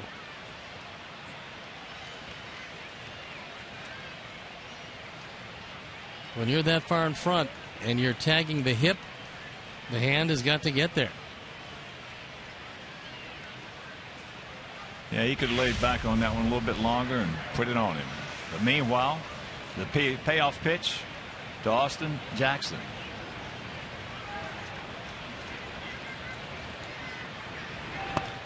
He gone, and that'll retire the side. Joe Creedy, thank you, buddy. Thank you.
Detroit, they scored one in the second inning. We've had a couple of opportunities, in fact 3 of them as a matter of fact, to score, and we just couldn't get it done. So it's the top of the order. It'll be Pierre, Ramirez,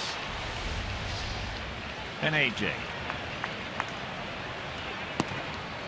Hear that one upstairs by him. A lot of people don't understand how strong Joe Creedy was. You know, you're talking about strong guys in the White Sox uniform. You're talking about guys like the big hurt Frank Thomas. You're talking about Ron Kittle. You're talking about guys like Danny Pasqua. Joe Creedy was right up in that group. I mean, he was unbelievably strong. He's still a big guy. Oh, you know, you saw him in a uniform, you didn't think he was that big. You see him in street clothes, you see how big he is. Well, 3 surgeries in the same area, L5S1, and then scar tissue builds up. It doesn't go away. Betterman hustling. Oh, yeah, nice play by Betterman. Man, that was a nice catch right there. That's a good effort by Wilson. Over the shoulder catch. He's the only guy that could have gotten to it. And he made the play. Back to the infield. Face to the seats. Phew. Good effort. Well, you'll see at Sox Fest this year, Joe will be one of the most sought after players at Sox Fest. People just love him. So here's Alexei. And justifiably so.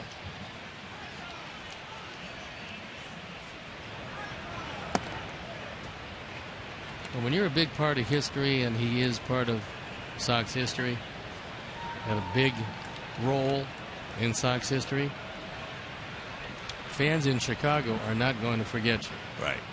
They don't. Watch out.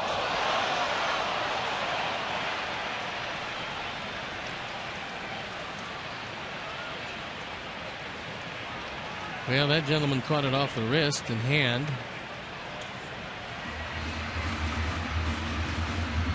Doesn't have a bat to show for it, but does have a sore wrist.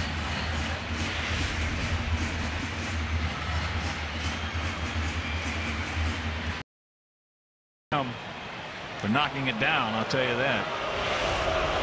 That could have hit somebody right in the head.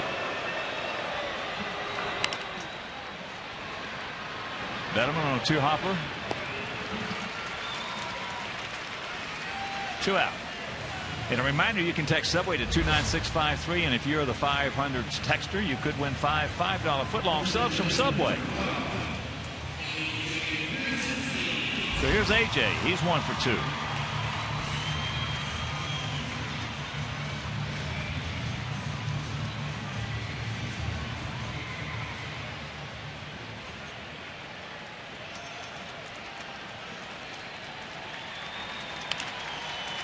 Greedy also is one of the few players to ever win 2 MVPs in the minor leagues. He won MVP in the Southern League and also an International League. That's something that doesn't happen very much. No, it does not.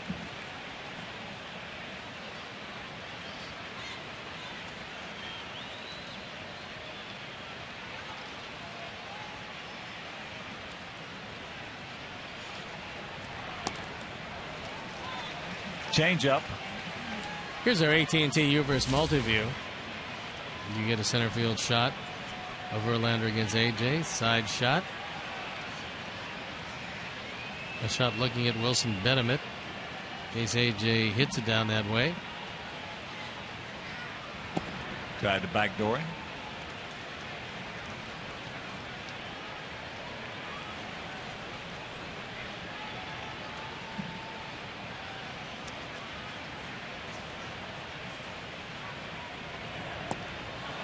Curveball. 5 strikeouts now. Everyone has been on a curveball.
Comcast Sportsnet. Tribune writers, sports stars, and celebrities join host David Kaplan to discuss the day's hottest sports topics and set the table for the night ahead.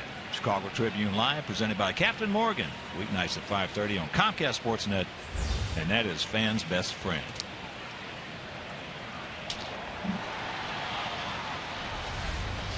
Will Rhymes.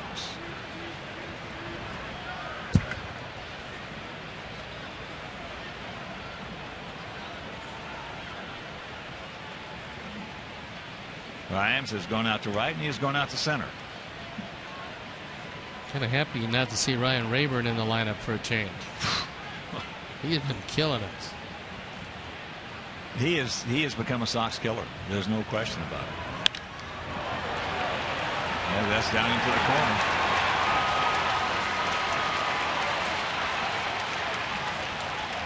So the leadoff double, that's his third two-bagger.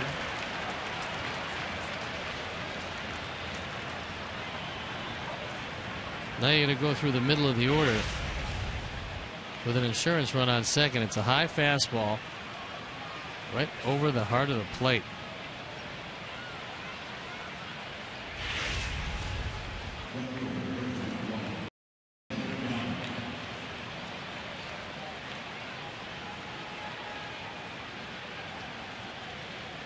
There's Delman Young.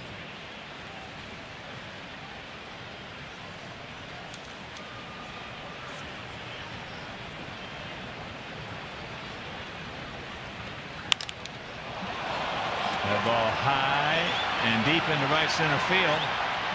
Diaz there. He'll make the catch. So Rhymes will tag. And Young gets the job done.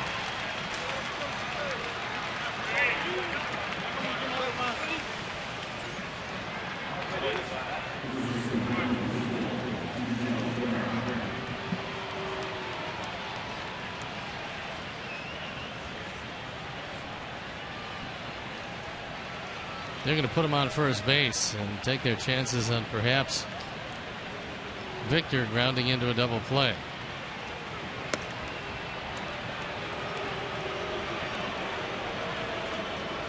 And while they do that, a reminder, you can join the Chi Sox mobile group by texting Southpaw to 244-769 for a chance to win a Southpaw appearance for your birthday party, your wedding, or the winter holiday party. Southpaw is available 365 days a year for your special events, so text Southpaw to 244-769 to enter.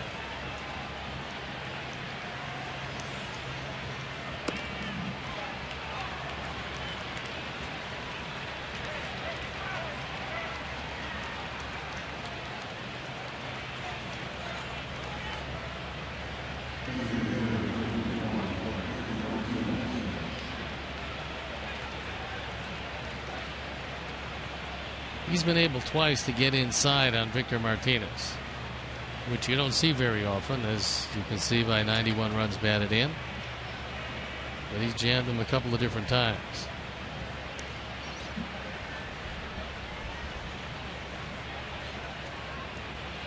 Well, Victor is a very smart hitter, as is Miguel Cabrera. One thing you got to work on pitches on the part of Gavin Floyd.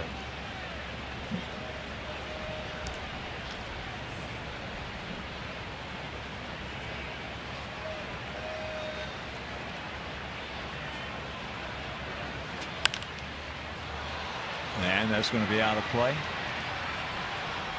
Well, when you take in consideration this is his 28th start, and this is Verlander's 32nd start, and with the curveballs that both these guys got, 10 is not a whole bunch for Floyd, as 7 is not certainly a whole bunch for Verlander. No. Not in 32 starts. That'll tell you their catcher's been doing a pretty good job.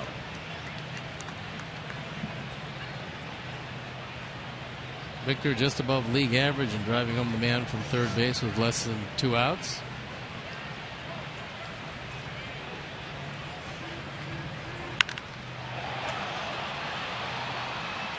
There it was inside on a changeup.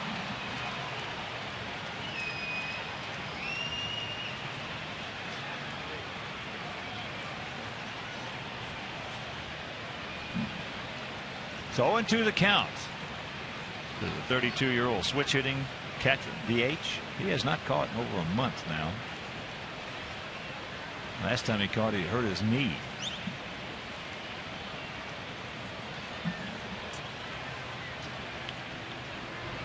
That's when they decided to test out how durable Avila was and catch him every day.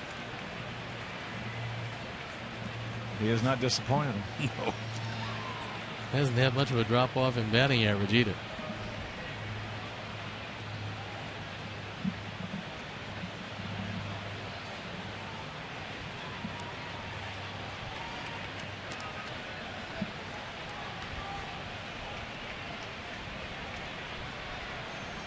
Gavin looking to make a good pitch right here.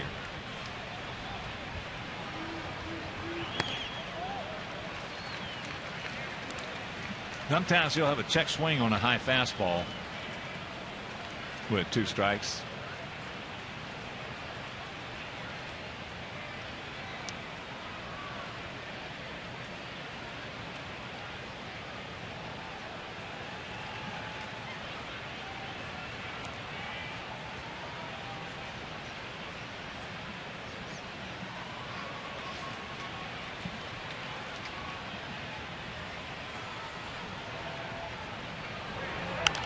And that's out of play. That's a pretty good pitch for him to put in play right there. Unfortunately, fouls it back. Normally you'd expect this one be a sacrifice fly to left field. Yeah, high changeup up out of the plate.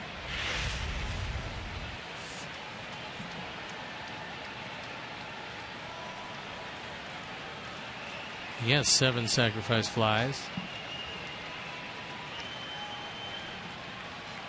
Pretty impressive numbers so far against a very strong hitting Detroit team. Got another good pitch too.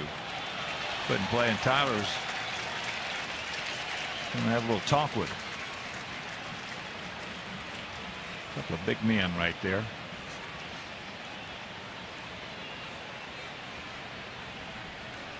Tyler at 6'4", 245. Gavin at 6'6", 240.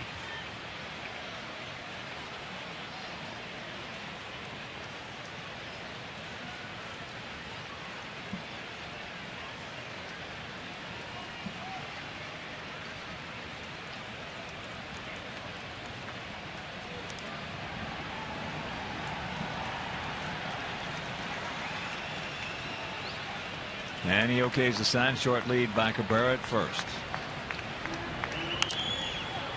Ate him up. Right back.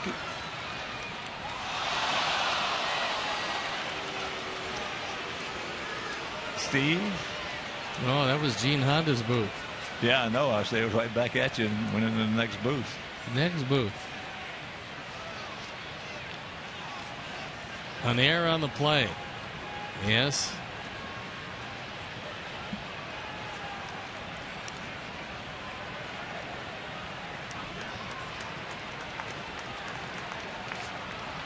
And once again, the 2-2.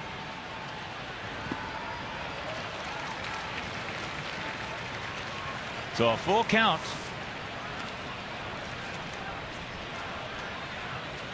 Martinez grinding it out with him. And there's Alex Avila on deck.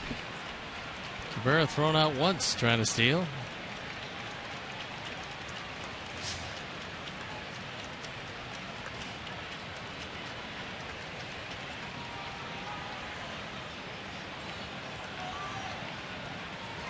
And this at bat, he's seen everything that Gavin's got. And then some. Only 1 pitch low, however. And it is 4-0 Detroit. More pitches you see, the more dangerous you become.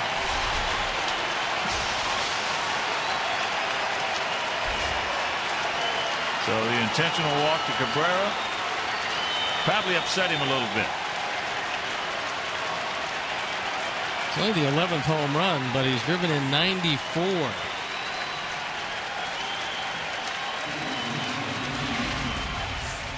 Our 4th home run replay, and that ball is just crushed.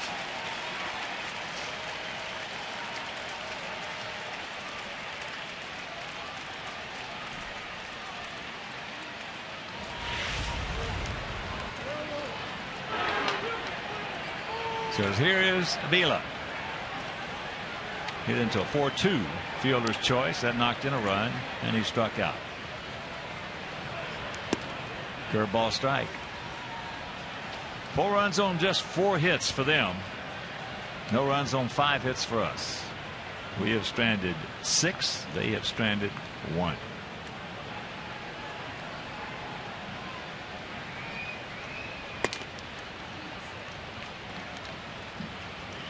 It's the 19th home run that Gavin has thrown this year. Verlander has thrown 22.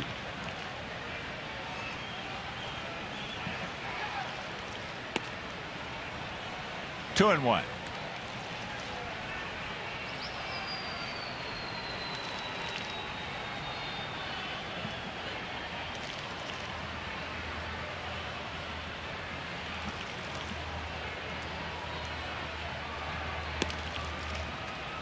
No walks. Come on.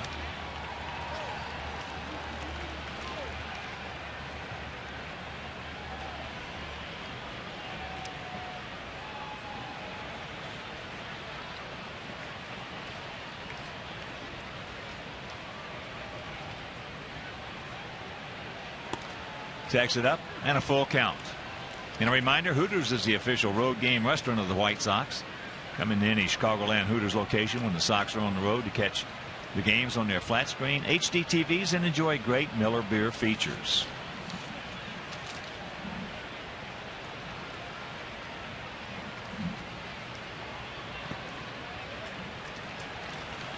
And there's ball 4.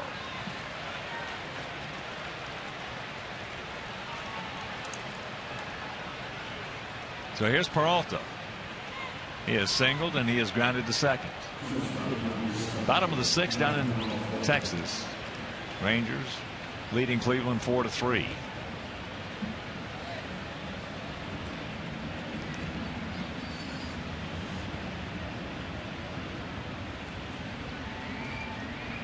Rangers trying to protect that 3-game lead they have over the Angels.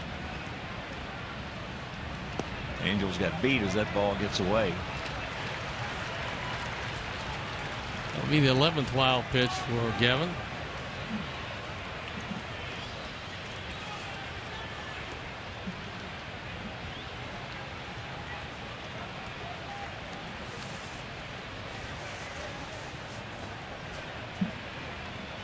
$25,015 in attendance.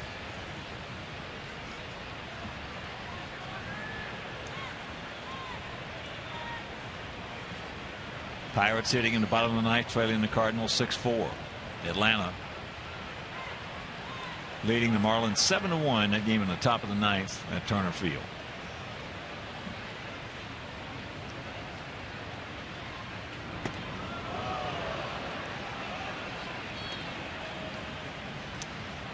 Two and 0 the count.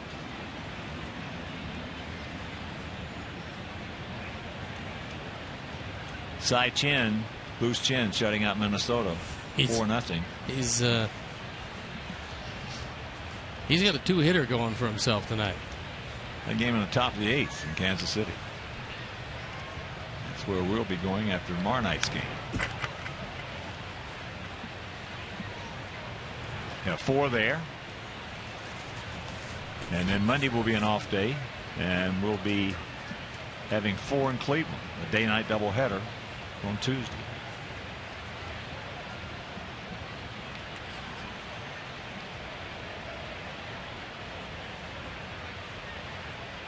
But the finale here tomorrow afternoon, Dylan Axelrod making his first start for us against Brad Penny in the game. If you can't make it to the ballpark, we'll be right here on Comcast Sportsnet.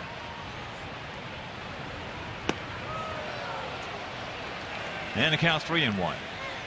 Gavin's arm is starting to get a little tired because that curveball that was so good is now just hanging up and on the inner portion. That's usually the tip off. That stuff is on the way out. So will be pitch number 99.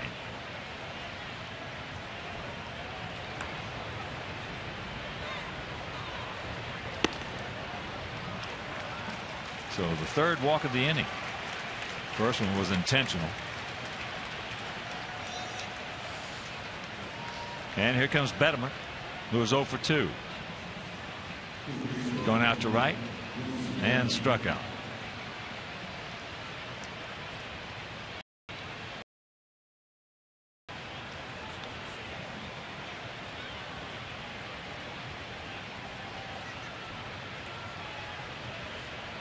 Yeah, they're going to kill a little time.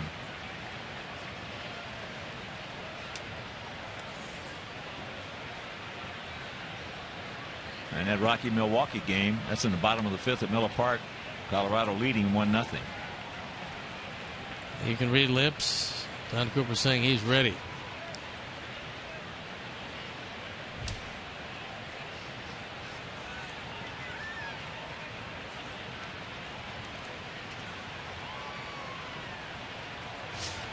Betterment, being a much better hitter from the left side, will have to face Matt Thornton from the right side.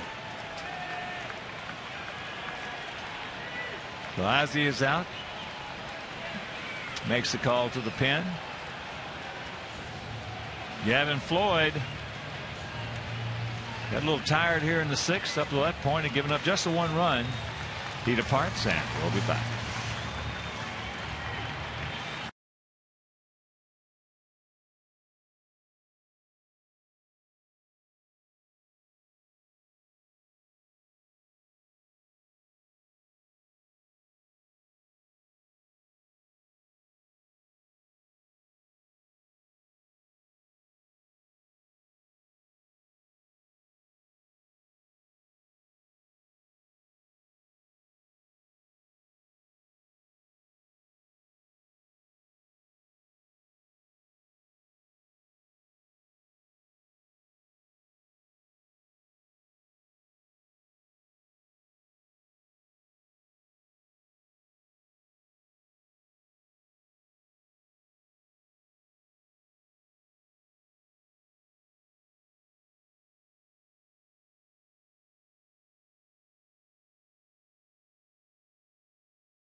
For the 56th time.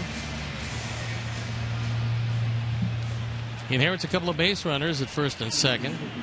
Only 1 out here in the top of the 6th inning. 3 runs have already crossed the plate. A long 3-run homer by Victor Martinez. So here we go. 2 on, 1 out. And Wilson Betterman.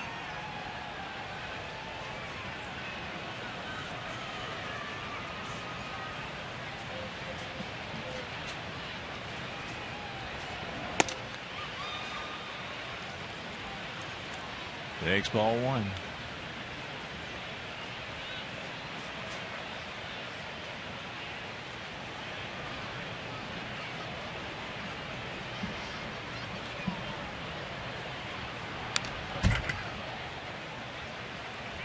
Trying to hit with short arms on that swing. Got it there, but just underneath it.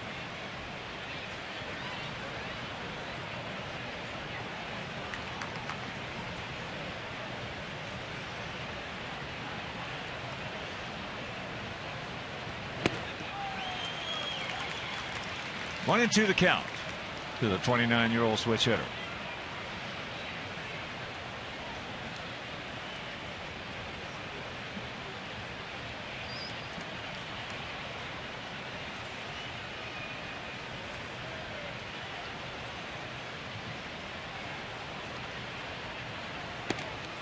He gone. Back door. He'll grab some bench for out number 2.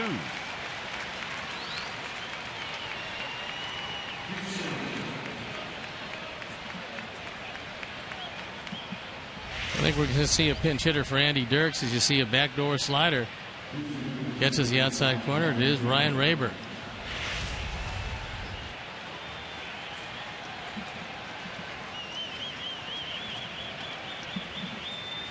This guy last night, 4 hits, 3 runs scored, a homer, 2 RBIs.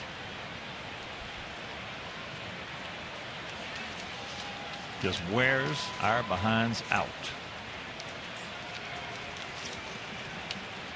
This year, hitting at .340 with 4 homers and 16 RBIs. The only person with more is Cabrera, has 17. But not this time. It's Tanks there. Makes the catch. That'll retire the side, but the 3-run homer by Victor Martinez. We'll go to the bottom of the 6th. It is 4-0 Detroit.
So here's Tanks.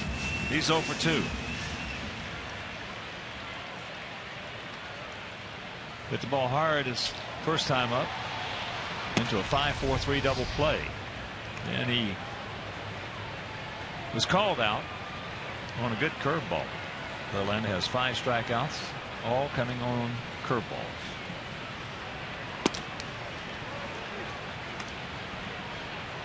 There's an example of what you were talking about, a high curveball that doesn't have to be a hanger. Right. Because it's high, but it breaks sharply, and you think it's out of the zone. The last instant, it snaps in the zone.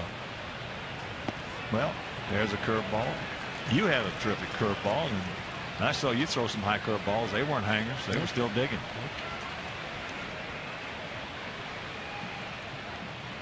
You don't want to throw too many of them up there. In the case of Verlander, he throws it a little harder, though. Yeah.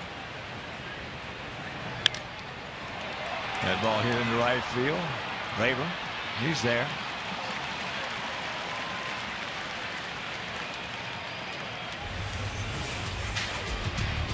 Oh my There's God! Two-seamer. Actually threw a fastball. Two-seamer. Wow. Ray Miller. Hitter was so surprised he took it. He'd been looking curveball since the day before. You and Jamie Moyer. Here it is. Here's your one fastball. See if you can hit it. Rios is 2 for 2, 2 hard singles, one off the wall, one off Nellie Fox out there. Carry him right back to Delman Young, held into a single.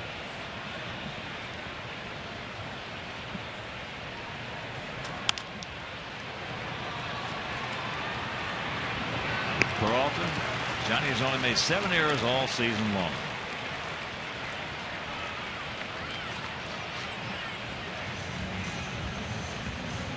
That's what managers just want you to do, is make the routine plays. He sets up well. That time he was playing up the middle. That's where Rios hit the ball, so he didn't have far to go. It's like the Cal Ripken school of defensive shortstop. You're in position, so you just never look like you have to move a great deal for the baseball. I tell you that story earlier about a friend of mine was talking with Cal, and Cal, I watched you play all these years. I don't know if you had any range or not, because every time the ball was hit, it was hit right to you. You did a great job of it. Oh, yeah. Well, you got a pretty good idea when you got a staff that can execute, and you're calling the pitches. Yeah. That's pretty good.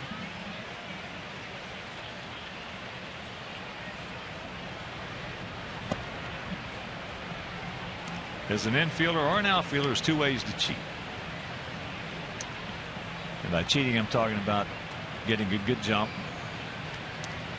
and that is physically and mentally. A lot of guys will cheat physically, and then you get a lot of other guys who are cheating mentally. They don't move until the ball's hit, but they are already leaning, so to speak, in that direction. Center fielders have just the best shot at knowing where the ball's going off the bat. That's why so many of them look like they're moving before the ball's hit.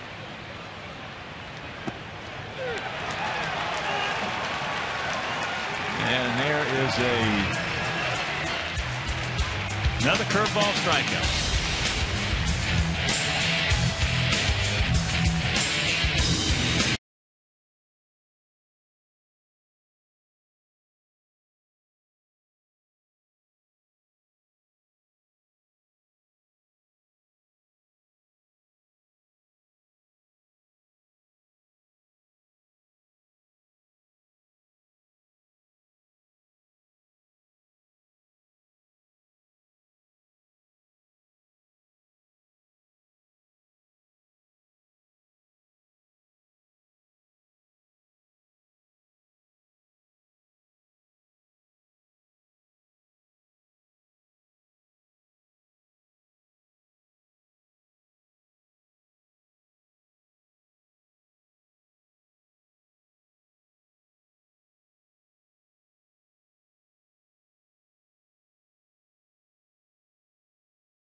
Army to deliver 3 semi-tractor trailers full of food and essentials to help 1,200 families in Chicago. Employees and volunteers with those organizations volunteered their time to help distribute boxes filled with food and essentials in the parking lot of U.S. Cellular Field. The distribution is part of Feed the Children's American Feeding America's Caravan, which has helped more than 280,000 families across the country since it began in 2009. To learn more about the White Sox Volunteer Corps or sign up, visit whitesox.com/volunteer corps. Nice going. You can put that on your Kindle. Yes, and the second half of that will come up next inning. First pitch strike to Austin Jackson. Austin has popped to center, lined out to right, and struck out. 0-2. Say, I love my Kindle. That is no terrific books. Device. No books, huh? They read them right to you. And with my drive, of course, driving 200 miles a day, 100 miles each way, I go through about usually 2 to 3 books a week.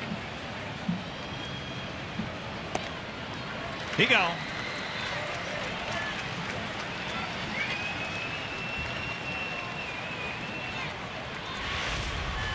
Yeah, Thornton came in and just slammed the door.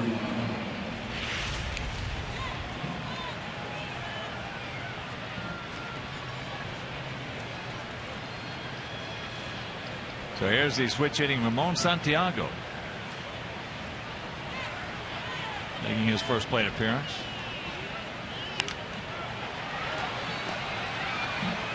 Bill Rhymes was 1 for 3. Started off that 3-run sixth with a double.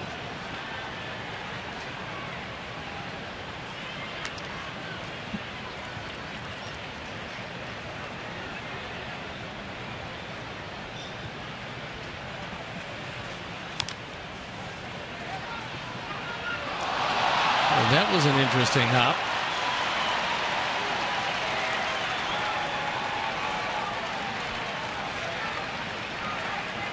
Man is looking at it going, how did that happen?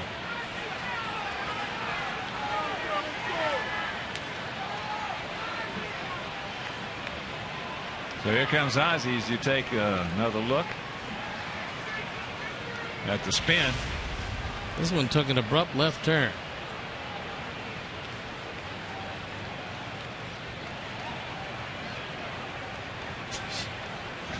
How could you not make that play? Short arms. So Matt will depart. Now we'll be back.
Is Jason Frazier.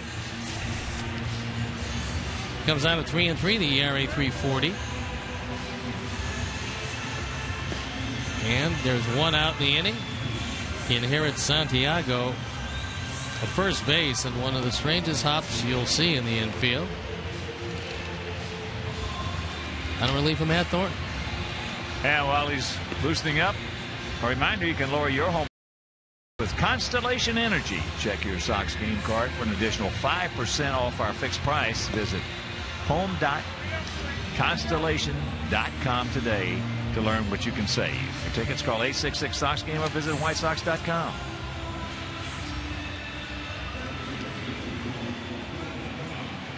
Delvin Young will be the hitter. 1 on, 1 out here in the top of the 7th inning. 4-0. 4-5-0 for them. No runs, 5 hits, no errors for us.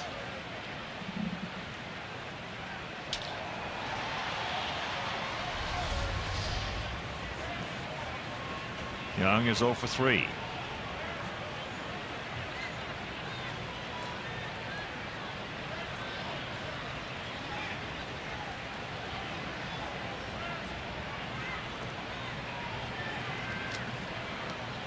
Finale of this series and this homestand tomorrow afternoon.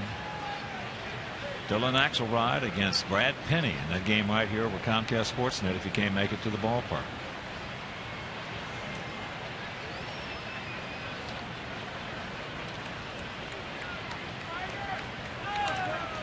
Checks it up. That one, I think, got a piece of Cabrera on the way by. He was standing in the on-deck circle.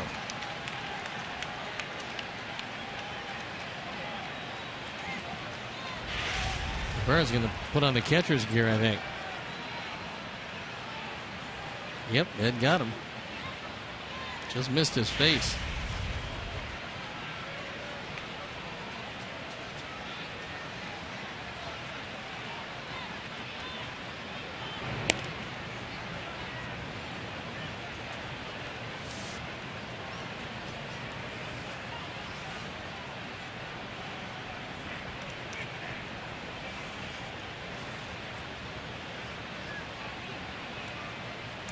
Santiago does a lot of things well, but one of them is not running.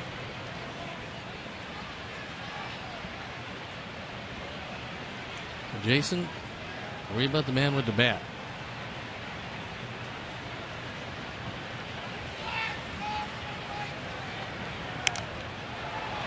You got to get the hitter. Santiago has yet to attempt a stolen base this year.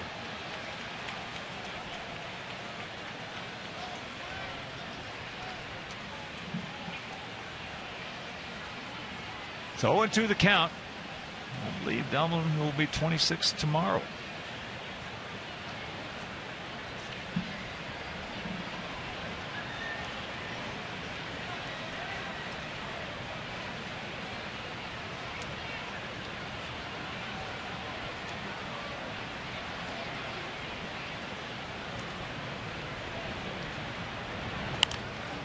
And another souvenir.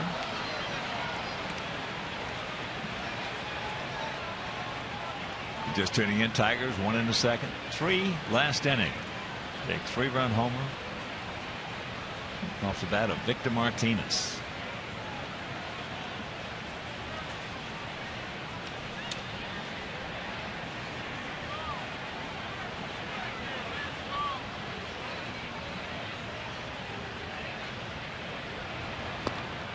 Nice by Tyler.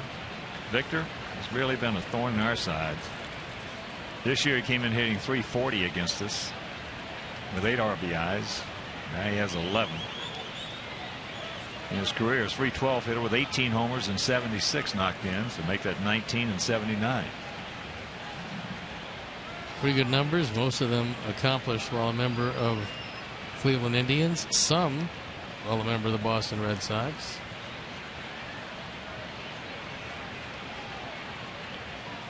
Shame he didn't go to the other league.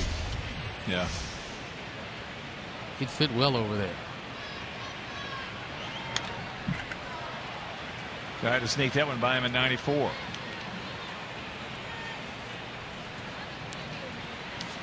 And a reminder, Friday, September 23rd is United Flyaway Friday. One lucky fan will have the chance to win 2 free round-trip tickets to anywhere in the continental United States that United Airlines flies. United, proud to fly the White Sox. Mark Seipold, Sparky, and Mike Corrigan, and crew. We will see them tomorrow.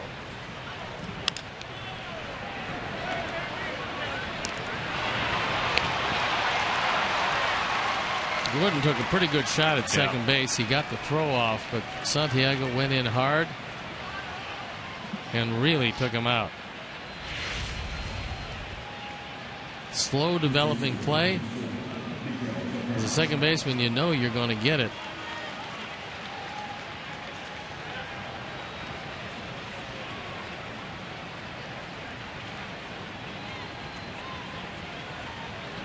Well, Gordon fouls that one, and then when Santiago's in there, he reciprocates. Yeah, because he slid past the bag to get him. Which is okay. I mean, you know, that's hard baseball, but you foul it and you reciprocate.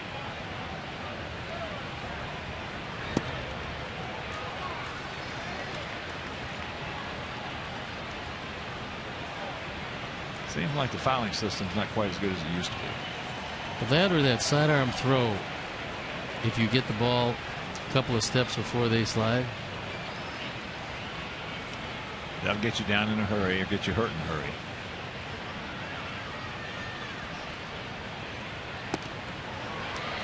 One and one to count.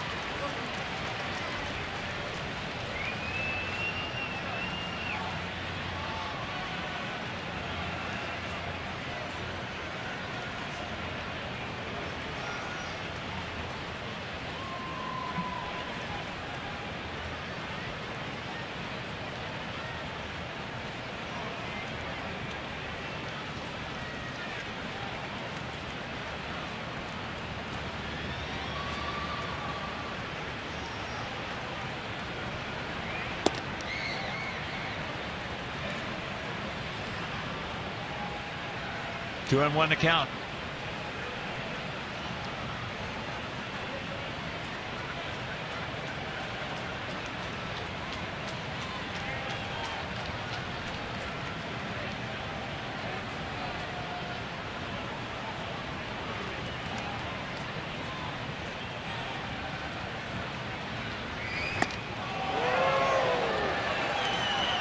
And the count's 3-1.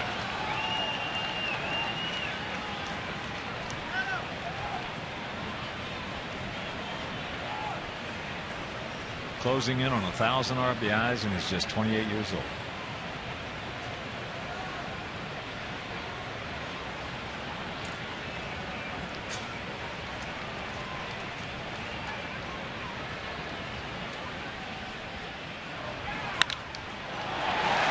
That ball is hammered. We talked about him having a ball gets away out there, so now Young's going to score.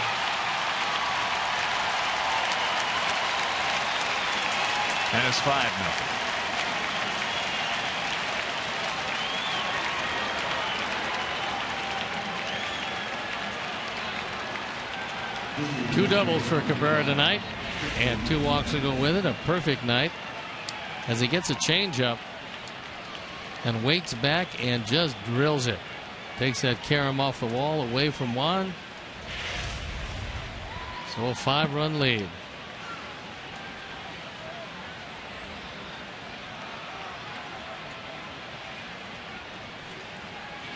So here's Victor.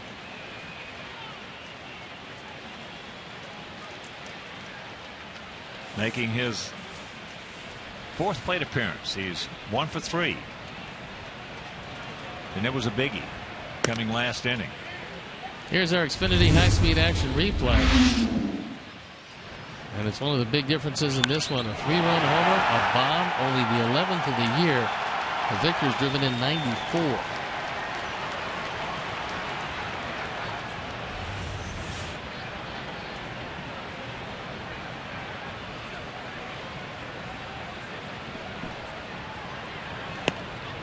Fastball strike. Texas now leading 9-3 over Cleveland. That game in the bottom of the 7th.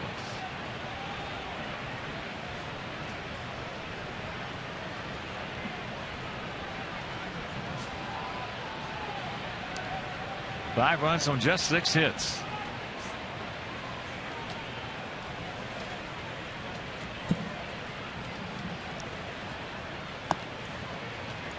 And the count 1-2.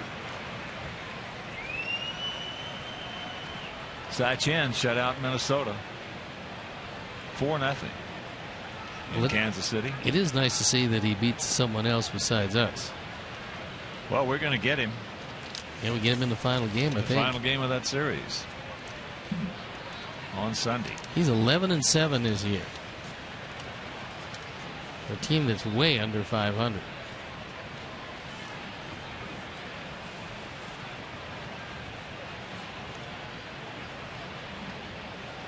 .23 games under.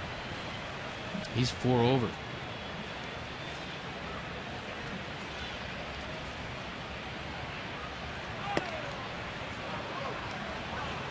Two and 2 the count. Just think, if you were left-handed, you might still be pitching. It's just a tremendous advantage. So for all you parents who have sons out there, if they're left-handed, teach them how to pitch. If they're right-handed, give them a golf club.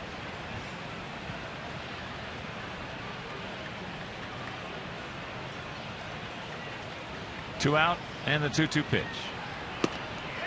Right there. He gone. He knew it. As they pick up one on Cabrera's double. 7th inning stretch, we trail it 5-0.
There it is. It is what it is.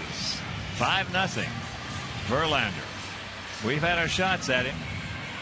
Hitting in on first and third in the first inning. Couldn't score. Left a pair on in the second inning. Had the bases loaded in the fourth. And we trail at 5-0. You don't get too many shots. When you do, you better take advantage of it. I think that probably sums it up. This was the earliest. 2011. The earliest. Well, that's true, but the earliest I saw him go back and get that 100 and 101 was tonight. It didn't seem to wear him out in.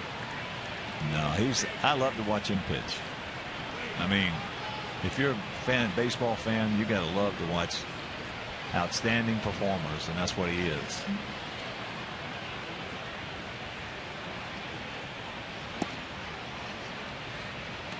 And he wants to finish it off too. I mean, that's another thing. He's a grinder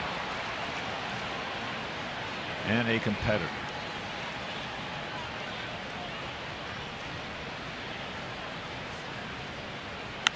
Oh, he hung one right there, and he knows it. Just got away with it. As a hitter, these are the kind of guys that you just live to face. Not that you're going to do anything against them, but I mean, it's just a competition. There is a hanging curveball. So not every mistake is hit. Not every hanger is a base hit. That's a towering fly ball.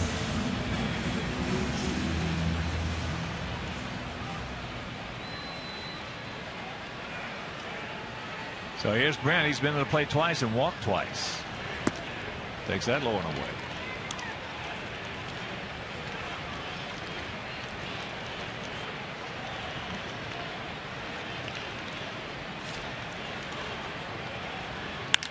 There's a shot in the gap.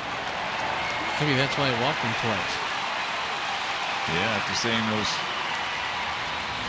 2 home runs over the center field fence last night. So that's the 16th double for Brent.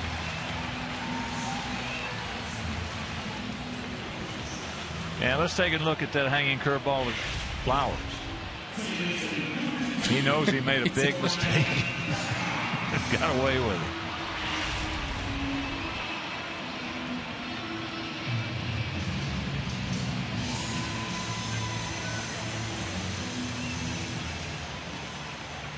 So here's Gordon. He's 0 for 2.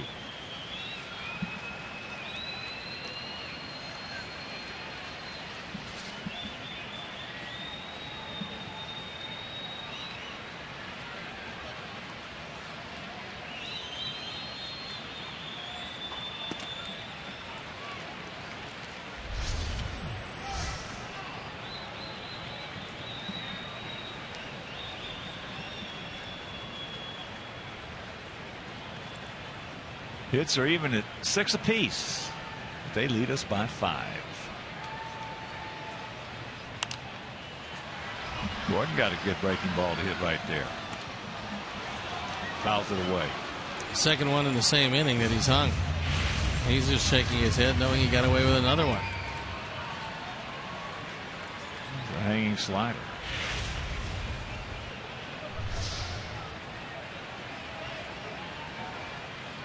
Total of 103.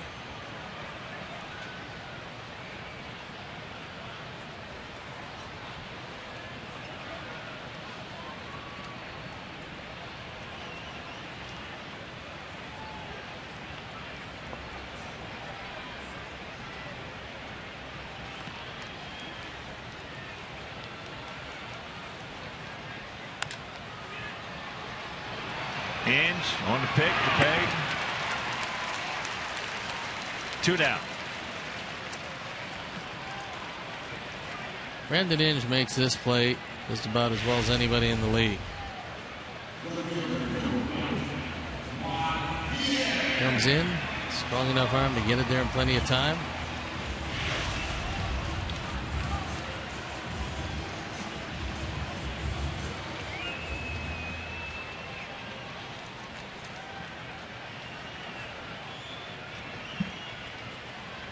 So here's Juan Pierre. He's 1 for 3. nicely by Avila. Outfield very short and swung around to the left.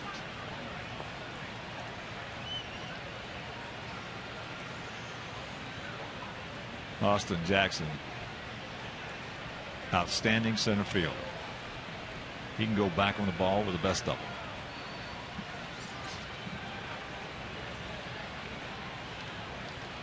He's a good one. He's 24 years old.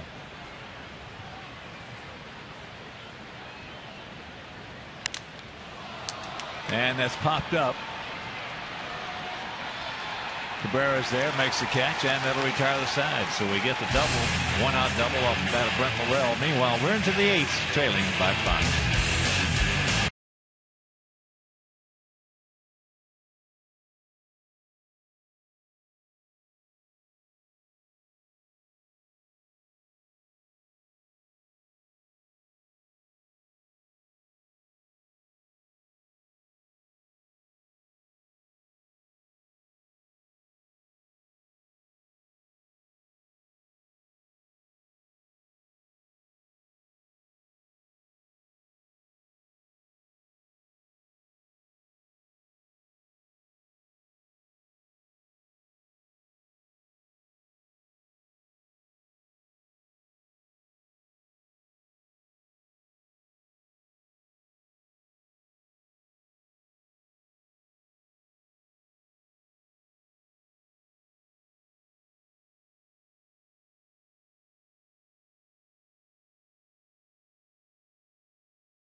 And right here's the top of the 8th inning. It'll be Alex Avila, Johnny Peralta, and Wilson. No, check that. Brandon Inge.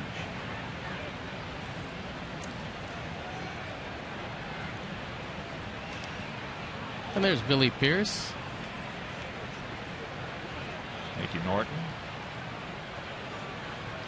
Billy. Stylish southpaw. Talked to him before the game today. What a nice man he is. He had a good curveball. There he is.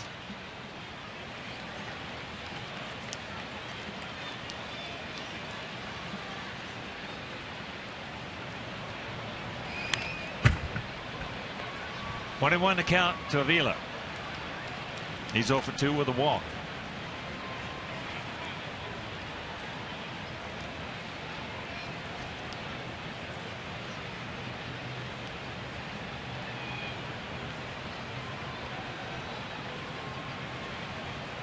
It's been a beautiful evening here in the city. Beautiful.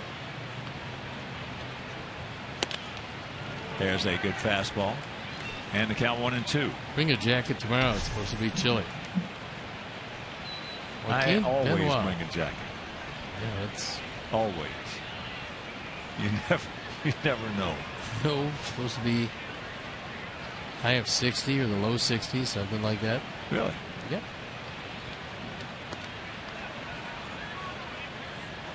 I keep a White Sox jacket in my car all the time.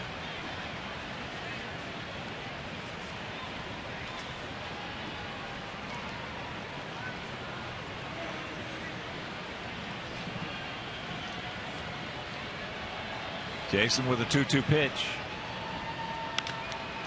And that is going foul. Thank you very much.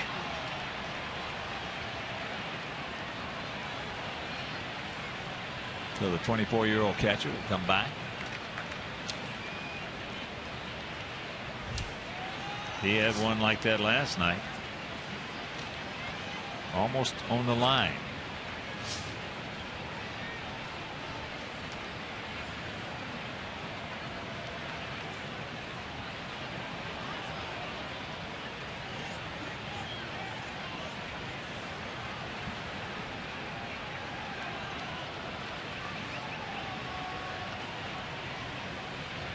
Nobody on second base, guys. And Jason takes his time.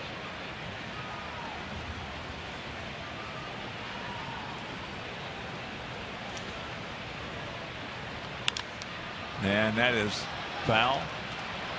And that's going to be unplayable. And we'll go over some finals for you. Houston came back and beat the Phillies 5-2 down in Texas. Nasty Nats beat the Mets 3-2 in New York. Boston just thumped the Blue Jays 18-6 at Fenway. Atlanta beat the Marlins 7-1 down in Georgia. Cincinnati over the Cubs 2-1 at the Great American Ballpark. Leak over Dempster. Dempster pitched another good ball game and lost it. Baltimore beat Tampa Bay 4-2. So the Rays lose a game in that race for the wild card with the Red Sox. Cardinals beat the Pirates 6-4. Other action. Bottom of the second in San Francisco. Giants leading San Diego 1-0. Yankees leading Seattle 2-0. That game in the second inning. Also in the second inning, Dodgers leading the D-backs 4-2. There was 6 runs scored in the first inning. As Ian Kennedy tries to win his 20th game, he's 19-4 for the D-backs. Well, D-backs coming in with an 8.5 game lead over the Giants. Angels leading Oakland 1-0. That's in the top of the third at the Coliseum. 1-1 tie at Milwaukee, top of the eighth. Rockies and the Brew Crew. Texas leading Cleveland 10-3, top of the eighth. And you know the rest of the story. Zach Stewart loosening in the pen.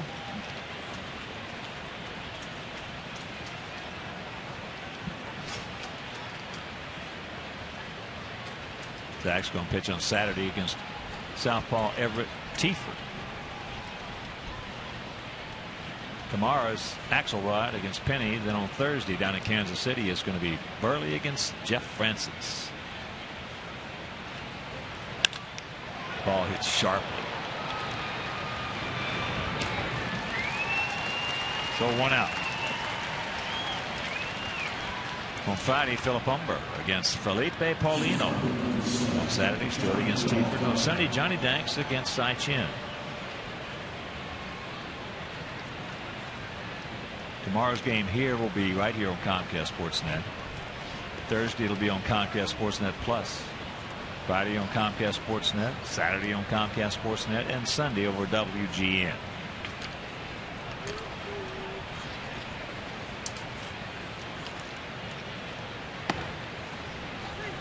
Fastball strike to Peralta. Johnny is singled, grounded to second, and walked.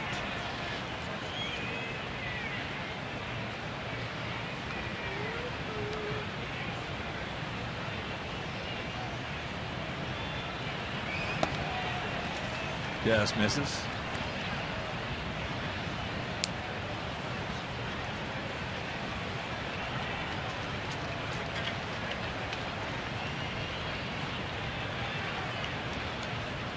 Final road trip of the season coming up. 4 in Kansas City, 4 in Cleveland.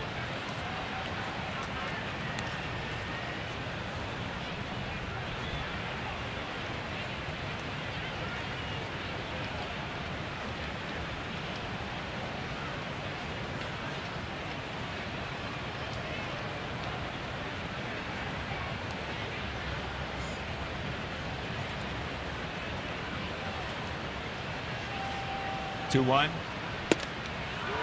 And that evens it.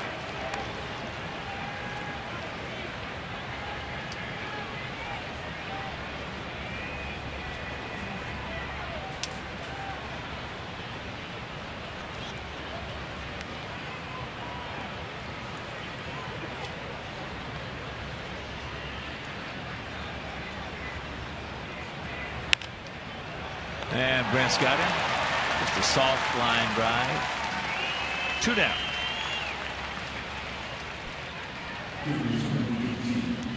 And here's Brandon Inge, 34-year-old veteran.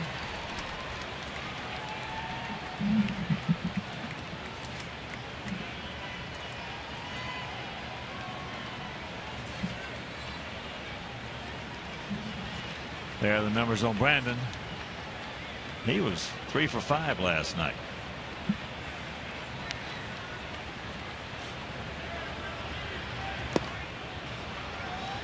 Can't get that one upstairs.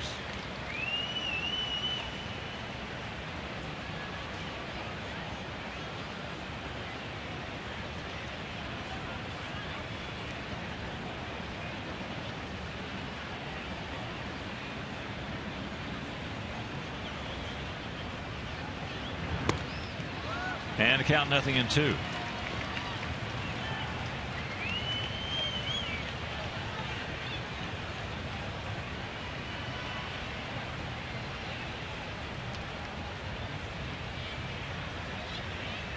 Brandon been set with a lot of injuries the last several seasons.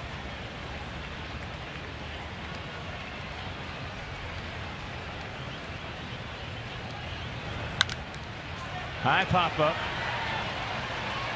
Tanks makes the catch. And that's a 1-2-3 inning. We'll go to the bottom of the 8th. We need 5 to tie.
Game Live. Watch highlights and get analysis from Chuck and Bill. Plus go live to Ozzy's post-game remarks. Don't miss Galaxy White Sox post-game live immediately following the game on Comcast Sportsnet. Fans' best friend. Here is Joe Jonas, by Dennis Jack Ruby's favorite singer. He was wearing a Joe Jonas t-shirt before the game today. He was. Yep. Then he shows up at the game.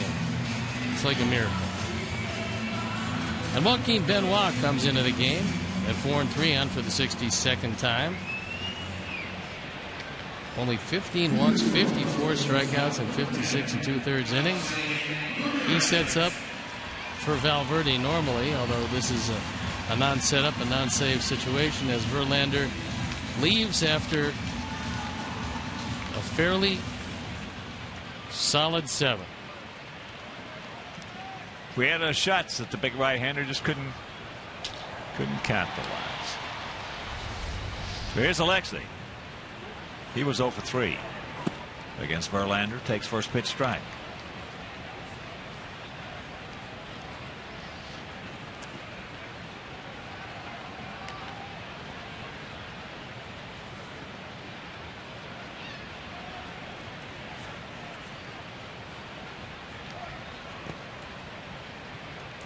And that's in the dirt. 21 to count.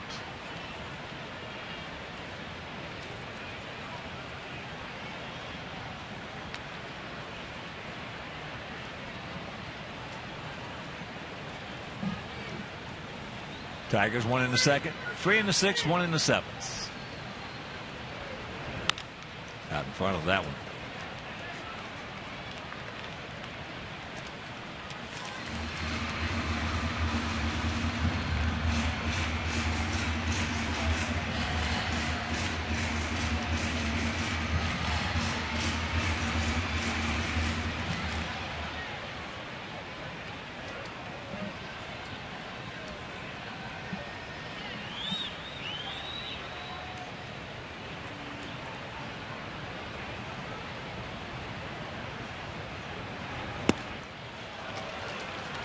One down.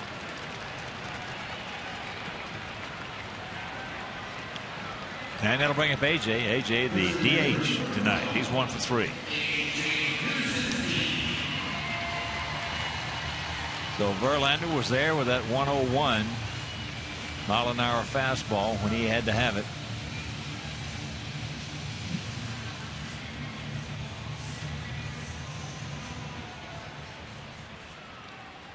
But the funny thing about it, he had 6 strikeouts tonight, all of them on curveballs.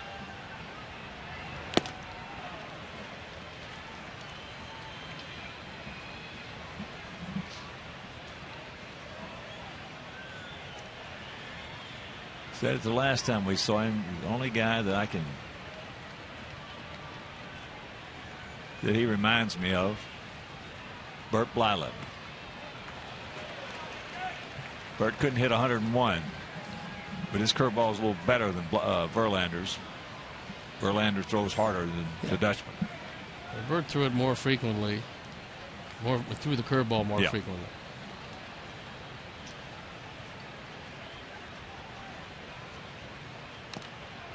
But I'll guarantee after Bert got done with you with that curveball, that fastball looked like it was 101. That one right off the wrist of Avila.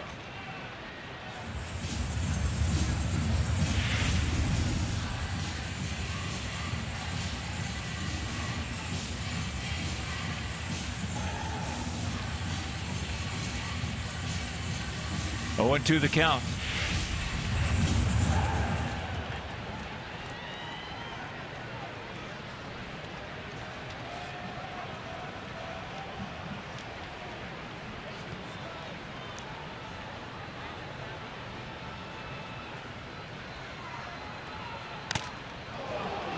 Got him again. He got him twice in a row. Alex, poor Alex, having another rough night back there. Wow.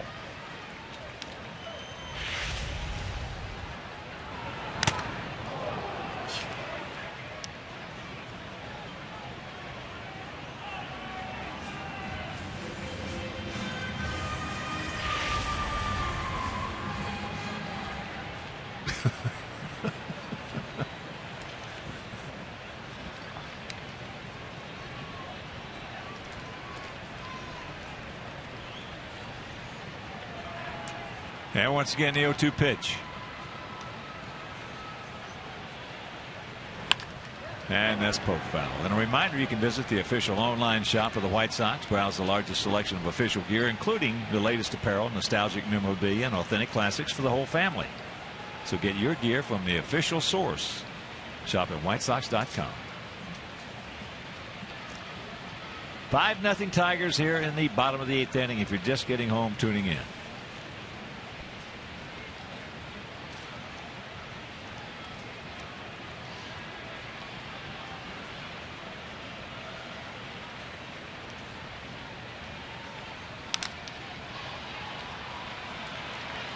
Cabrera with the feed. And that's out number 2. And if you're just joining us, Verlander, in fact, the last 2 times we've seen him, has not been what you would call as dominating as we have seen him. But that's what great pitchers do. When they don't have their dominant stuff, they still keep you off the board. Well, he went back and got a little something extra every time he was in trouble. But he needed it. And that's the only when he didn't need it, he didn't use it. When he needed it, he had it.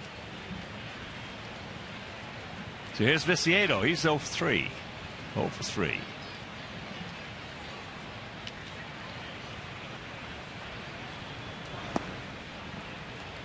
Tank's 9-game hitting streak on the line.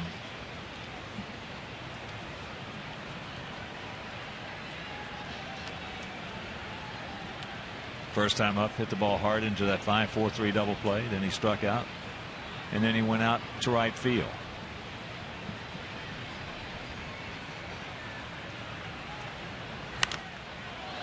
Big hack at that one to even the count at 1.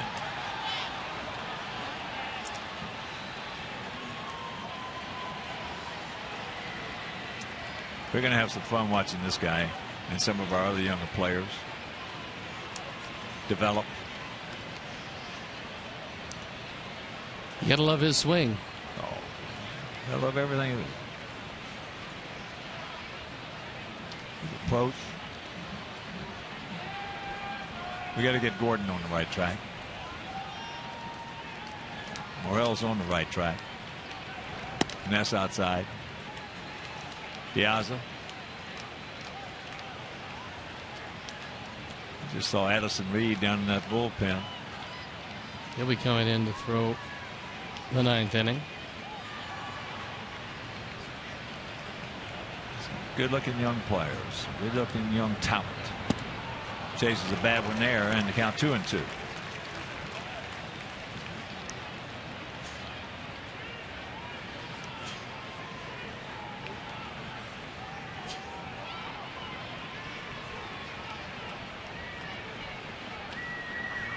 Barrel him up right here.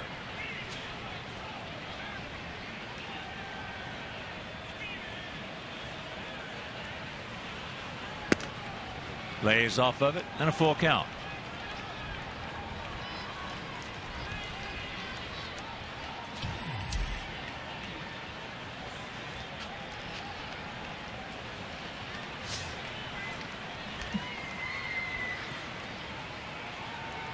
Two out and a payoff pitch.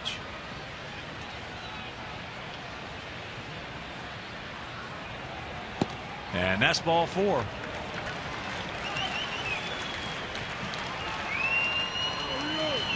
So that'll bring up Rios. Alex 2 for 3. 2 hard singles off Verlander.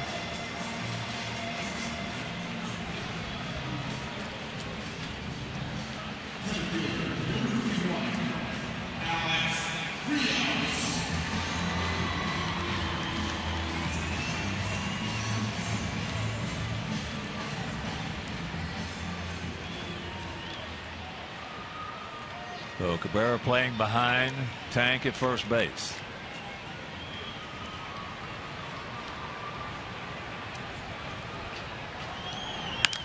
And there's a base hit. Attaboy, Alex.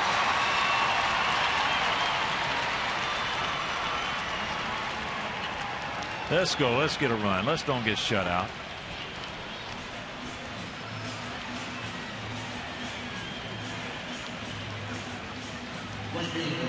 And here's Diaz.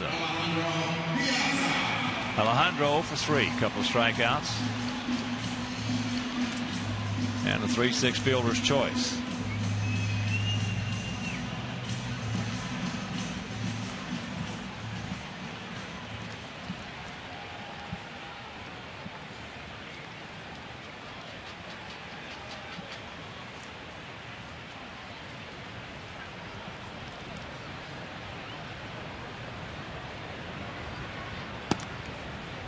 Starts him off with a changeup.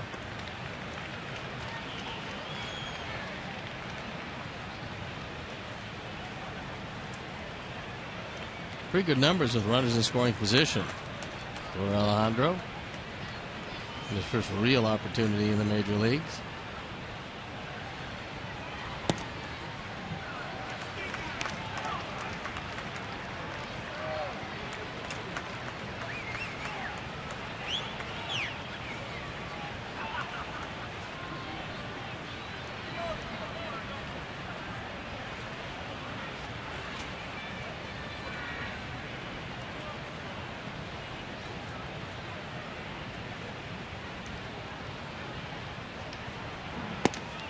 And the count 3-0. With Flowers on deck, one swing of the bat or a walk here, roll him up, can make things very interesting.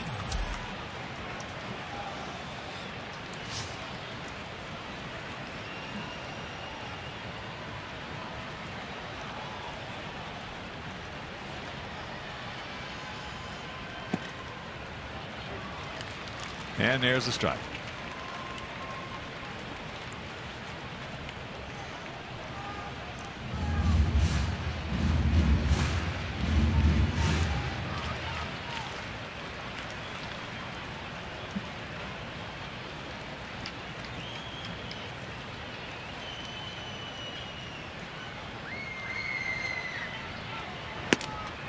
And that's ball 4. That'll load him up for Tyler Flowers.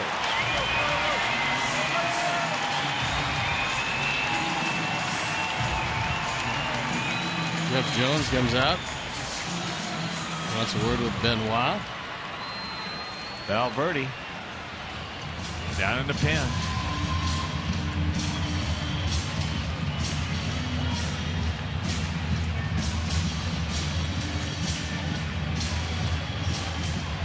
He comes in right now. That's a save situation.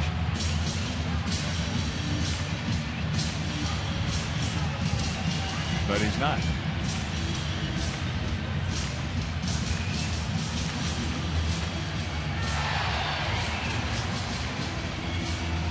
I'd like to see a grand slam and then bring him in. Back to back. Put a little pressure on him.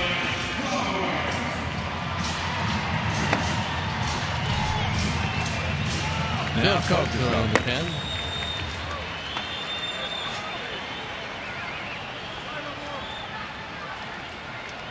Tyler's 1 for 3 tonight. Takes ball 1. All right, here comes a fastball right here. Sit on it and don't get greedy.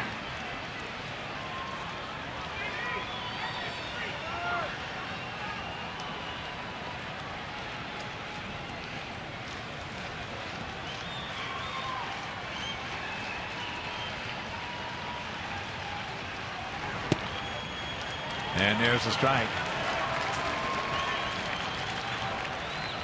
That one at 95. Good speed on the bases. Gapper will score 3 pretty easily.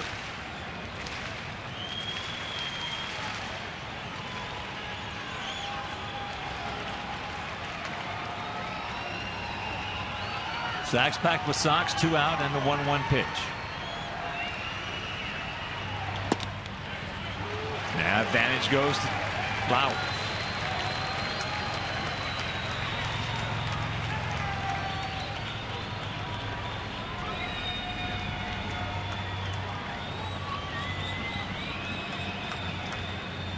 Come on, Tyler.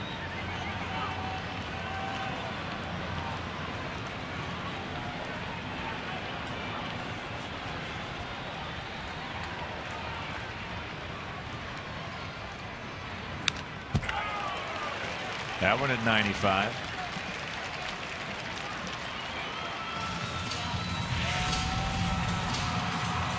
This one had the outer third. Pretty good pitch.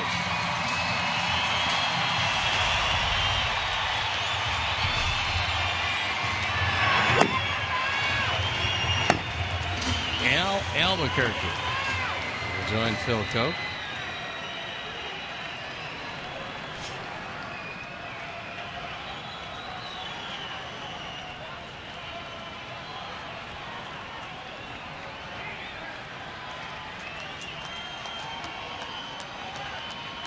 Long look in, and now the 2-2.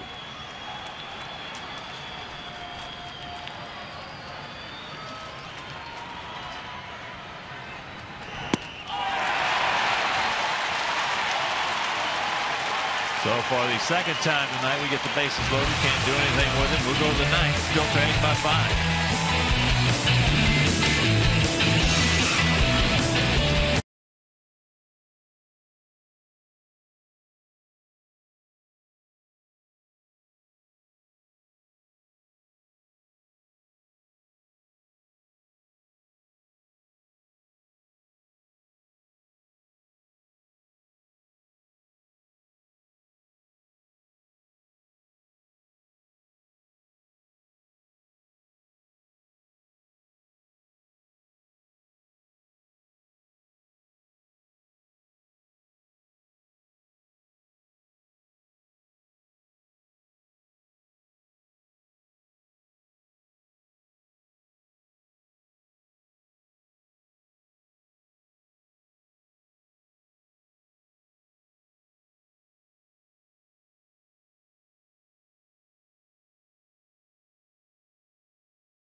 And then it's off to Kansas City for the final road trip of the year, where it's 4 against the Royals.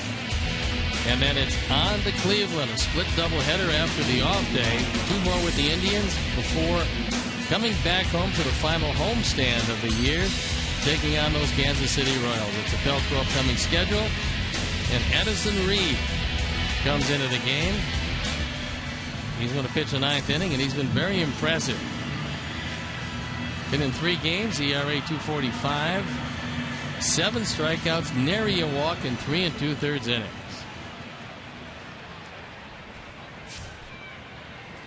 So here's Ryan Rayburn.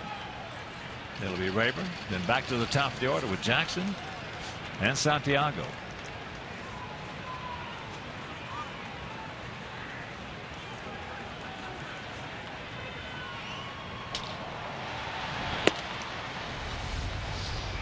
Takes ball 1. Rayburn's been to the plate 1 time.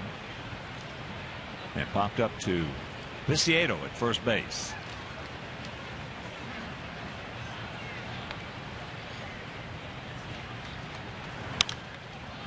And that's a little tardy right there.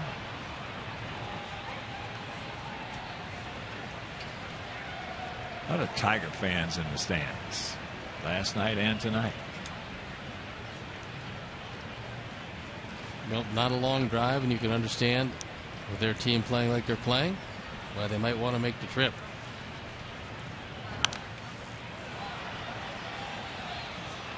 Yeah, it's really an easy drive. Take the Skyway down to 94, get on 94, and poof. You almost go there after the game every night anyway.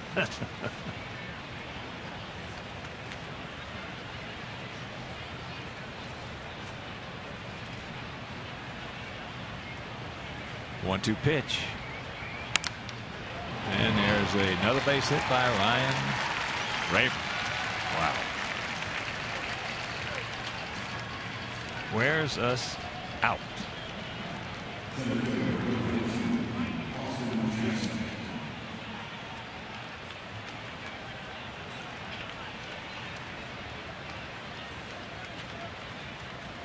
So here's Jackson. He's popped up to center, lined out to right, and struck out twice.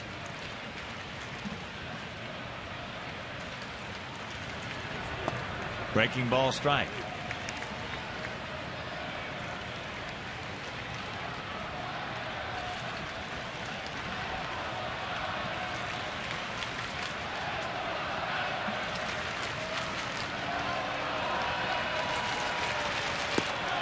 Can't get that one.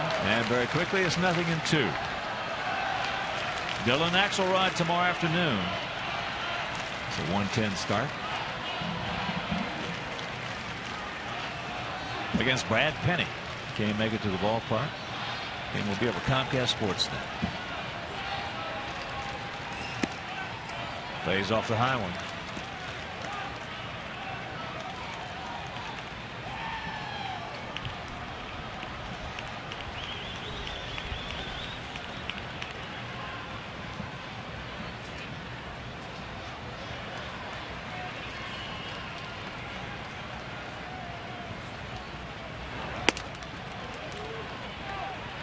He did not go.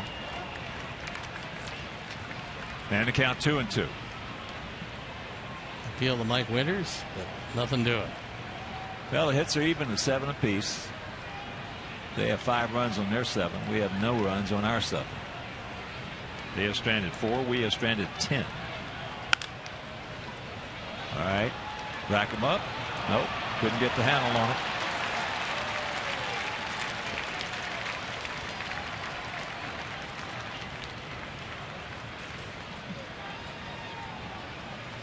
So 1 down.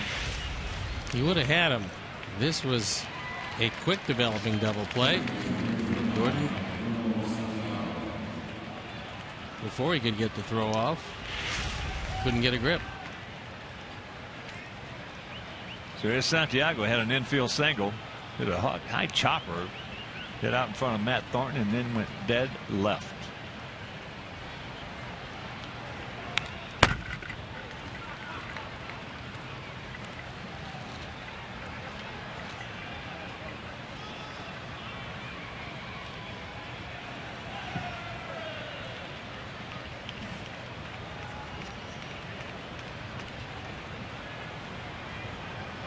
Outfield slightly to the right. Gap out there in left center.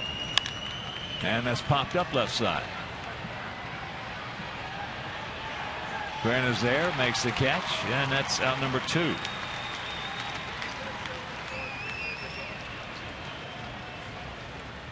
And that'll bring up Delman Young.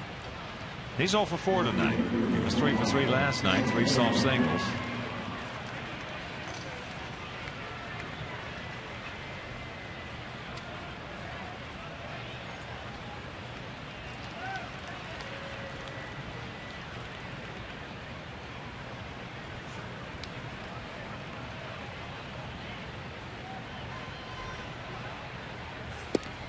And breaking ball low and away. Young hitting at .278 to go along with those 8 homers, 52 RBIs. That's on the season. Checks it up for the Tigers. 4 homers and 20 RBIs.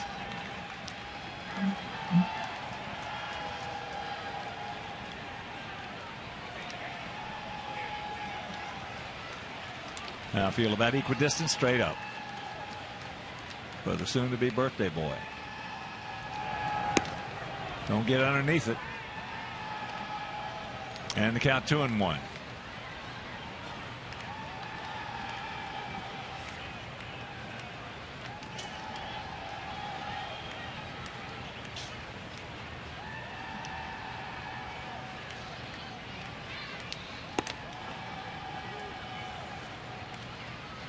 Three balls and a strike with Miguel Cabrera on deck. The last pitch was a very good pitch. He just didn't get the benefit of the call.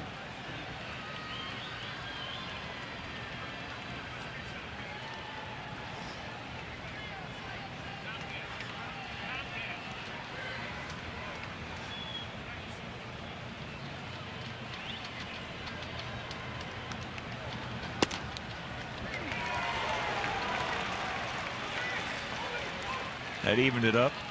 Yeah, that wasn't as good as a pitch before. Full count.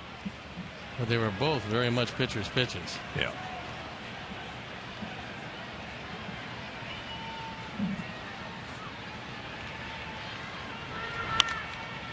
And there's a souvenir right side.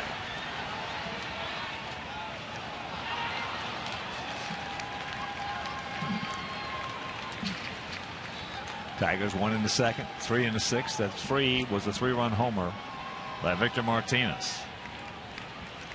This is 11th of the year, but he now has 94 RBIs.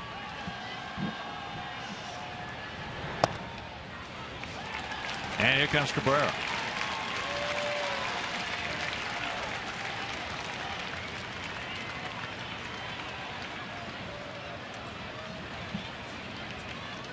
He is 2 for 2 with 2 walks, 1 intentional, 2 runs scored, 2 doubles, and 1 RBI.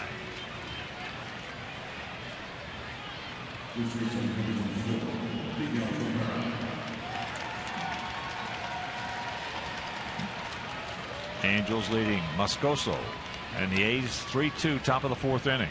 Now it's Coliseum.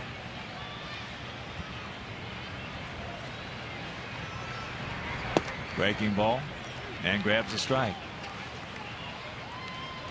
This is one guy you do not want to get me over breaking balls to. It might be okay on the first one, and now foul that and throw something else. That's low and away at 96.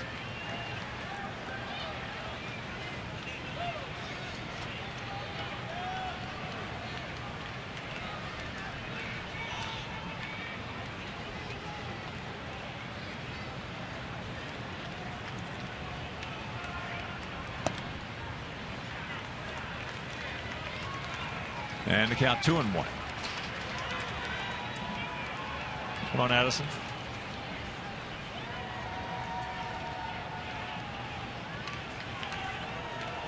He's seen now a little bit of what you got. You got that one in a good spot. 2-2. You can get it in on his hands occasionally. Well, you got to pitch him inside. If you pitch him away, he's going to beat your brains out.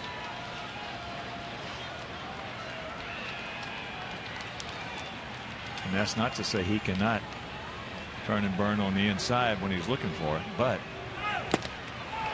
yes, he gone, and that'll retire the side. We'll go to the bottom of the ninth. Scheduled hitters are Morel, Beckham, and Pierre.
Games, 43 for 43 in saves, ERA a little over 2.5.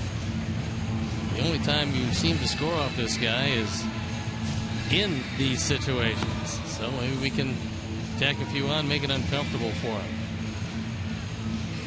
Well, he is 33 years old, 6'4", 254 pounds, out of where else? San Pedro de Macorís. Got to be something in the water down there. Well, they put out a whole lot of talent for a relatively small place. I know. I mean, even you could put that in Ripley's and nobody would believe it. So here's Brent. He has walked twice against Verlander, and he has doubled against Verlander. Hard into left center field. We had 2 for 4 last night with 2 long home runs, both over the center field fence. One of them just underneath the ivy out there. Takes that fastball up high.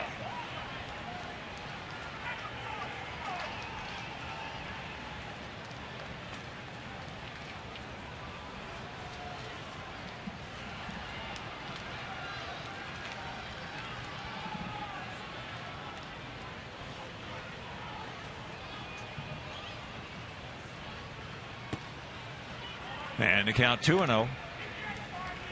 Beckham on deck.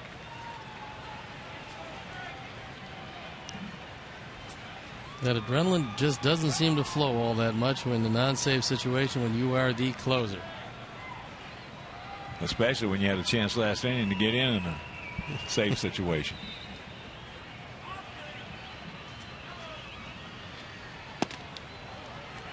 There's the strike.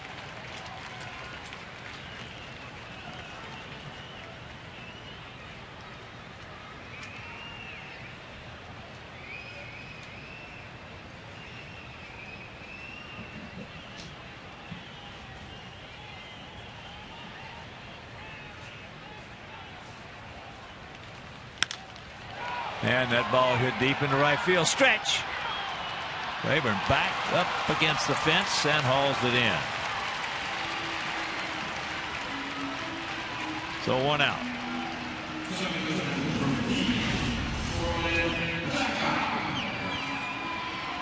High fastball at 94. Almost takes it out the opposite way. But a couple of steps to spare.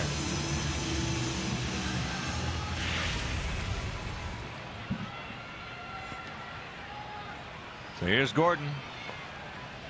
He is 0 for 3. Looks at first pitch strike.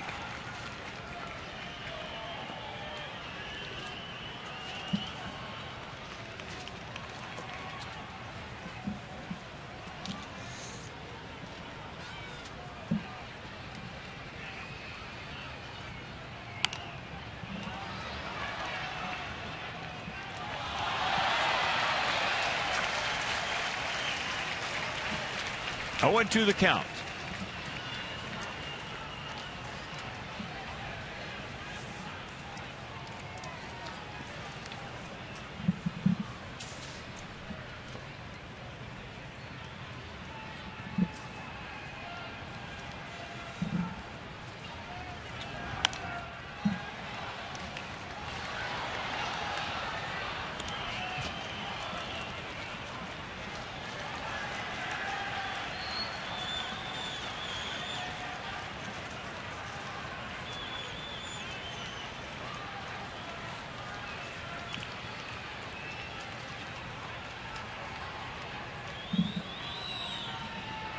Good 2-strike hitter, Gordon. Come on.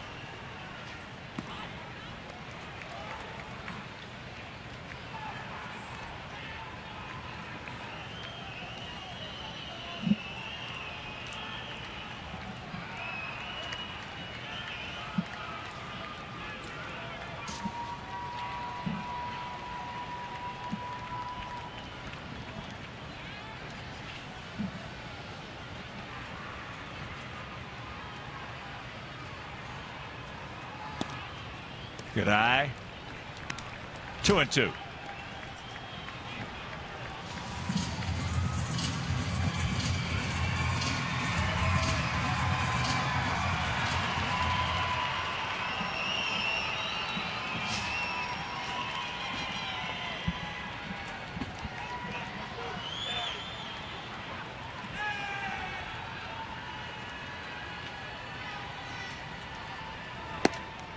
And it's full.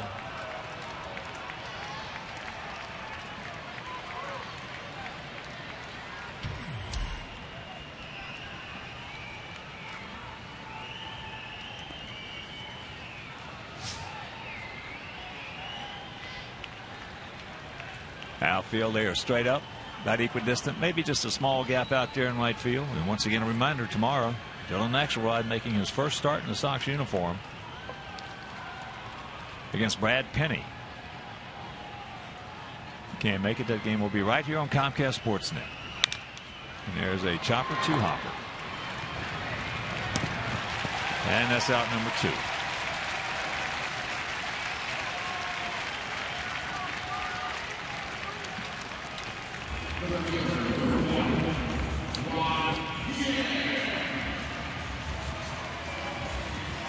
So here's Juan Pierre. One for 4. Hit the first pitch that Verlander threw in the bottom of the first. Right between the wickets of Wilson Betterman at third for a base hit.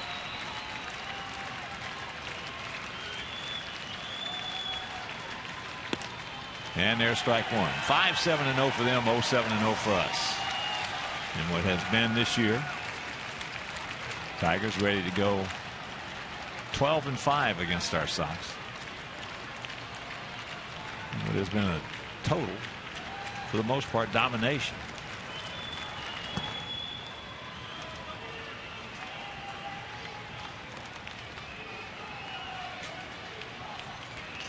We just have not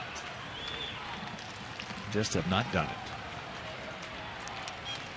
Did not do what we could do.